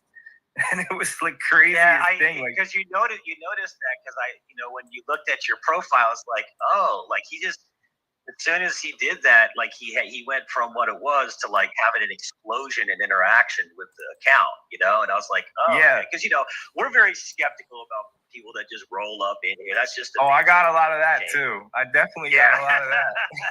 I get you. Yeah. But it's funny because Hexo just did like this super, super featherweight like shill on pTGC the other day, like hands up in the air, like I just heard about it. I don't know anything about it, but I heard it's good, and that was about it, right? Yeah. No, he's such a good guy. Like, I consider him a good friend now, but like I genuinely didn't know, because I had a lot of stuff going on in my life, and I was kind of away from Twitter, and I fell out of love with crypto and all that. Like, I was still around, I was still invested, but I've been doing this for almost 10 years, pretty much 10 years now. So like, you get burnt out, especially like doing the whole like content creator thing. Like, I was just over it, and I had a bunch of other stuff going on in my life. But Yeah, like it literally was the most natural and organic thing ever. Like I didn't plan any of this. It wasn't like I said, oh, like this community is going to come rally behind me and I'm just going to engagement farm them or anything like that. Like I genuinely got onboarded by him. And then what he did was he sent me like $30 in PLS. He was like, set up a wallet. I'm going to send you some. And I was like, all right, cool. Like, so I went and MetaMask, which by the way, don't use MetaMask. I set up a MetaMask because I didn't know better. I didn't know about internet money or Rabby or any of that. And I'm like figuring out how to add PulseChain to MetaMask to where I can now have the blockchain and interact with, you know, the correct wallet and all that. So he sent me like $30.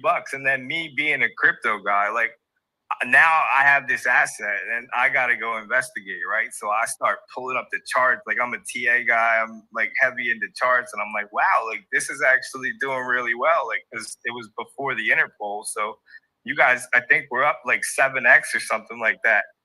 And I was like, okay, like strong performer. And then I kind of started digging in. But the thing that sold me the most, and this is a testament to all of you guys here in Hexaco, everybody listening, like the thing that sold me more than anything else was the community, like the passion.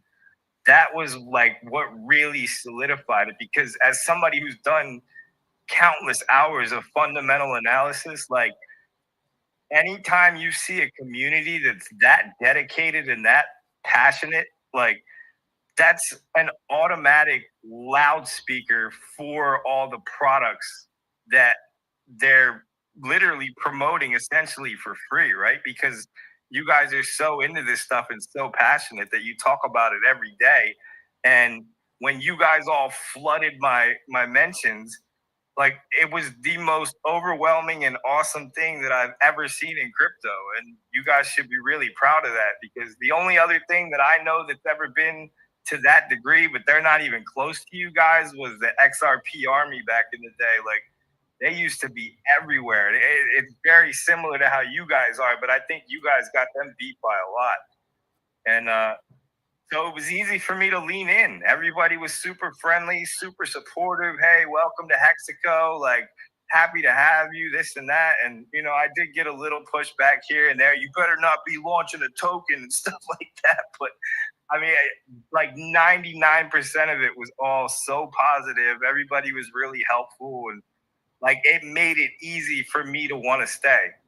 And I'm still here. Like, but then I found out about all the things that were going on and all that was built, and, you know, being somebody that was there for the earlier days of ETH, like I started out pretty much as an ETH miner. So, you know, this is basically Ethereum 2.0. Like you hit a reset button on the blockchain and you get to go back, and it's literally one of the strongest chains in all of crypto. Like it's battle tested. And you can just start building fresh, but now you don't have to deal with all the headaches of the scaling issues and the fees. And I honestly, genuinely don't know how more builders and developers aren't like rushing into this, because like compared to Ethereum, this is just so much better and easier to use. Because I mean, it's like early ETH. Like ETH was like this back in the day before it blew up and became so big. But, you know, it's like a fresh start. And I just don't understand why all these people aren't seeing this massive opportunity. And then obviously as investors, there's a ton of opportunity for prices to go up and, you know, speculating on things. So like, it just was a natural no-brainer evolution for me, to where I'm like, awesome community, awesome product, awesome founder. And like, I'm staying here for life. Zen? Yeah, no, all that was awesome, Joe. I'm super, super glad that Dr. Hexologist got you onboarded. I think you've been not only a huge asset to PulseChain, you obviously have some skills as far as just being a content creator and a community member that I think you can bring to PulseChain and educate us on. And then I also appreciate you also taking the time to understand and talk about and like, you know, I think it's like to pTGC and UFO as well. And for anyone who is listening, Shill Gates just put out the AMA video for pTGC and UFO on his channel or on his Twitter account this morning. So if you want to watch it, it's like an hour and 20 minutes long. I think you'll enjoy it, and I'll probably be posting it here in a second too. Shill, I am getting to pickleball. I play pickleball every Saturday around this time, and I'm ending up at the courts here in a second, so I'm going to be shutting it down. Is there anything that you want to wrap this spaces up with, by chance?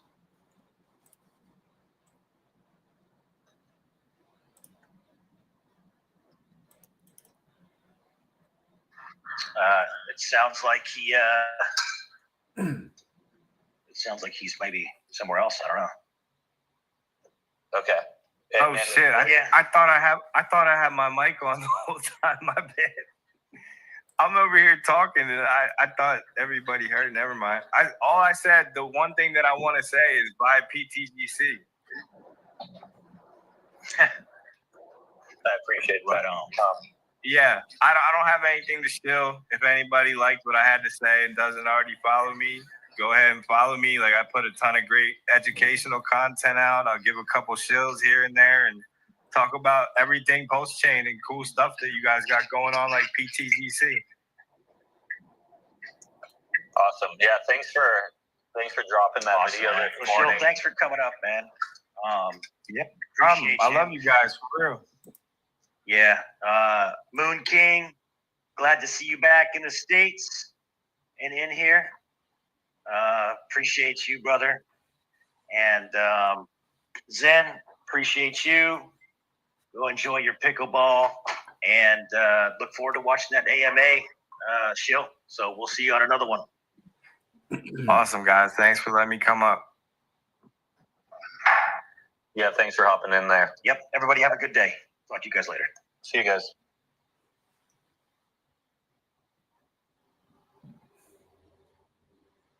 I'm glad my phone didn't die. Not that it would have. 43%. It's like 40 people in here. Okay, there's 40 people in here, not 300. That is... StreamYard's not being truthful, or somebody's not being truthful, because it ain't what they say it is, in my opinion. It's probably more like 40, and that's fine. I'm not complaining at all. That was cool. That was an exceptionally good, yeah, Danny, that was a good day. You know, we finally got that video dropped, and he's got, you know, thousands of impressions on that video, on that post on X. And then he jumps into our spaces and just, yeah, man, it was good. So, and I've got work waiting on me, man. It's going to take me an extra hour and a half today. So I don't get OT. I don't get OT for doing this, going OT in the spaces. But it was all good. Make sure you interact with the tweet that Shill Gates, and follow him. I am Shill Gates. Follow him. You know, he's a good guy. You got to hear him. I mean, the thing of it is his profile on Twitter.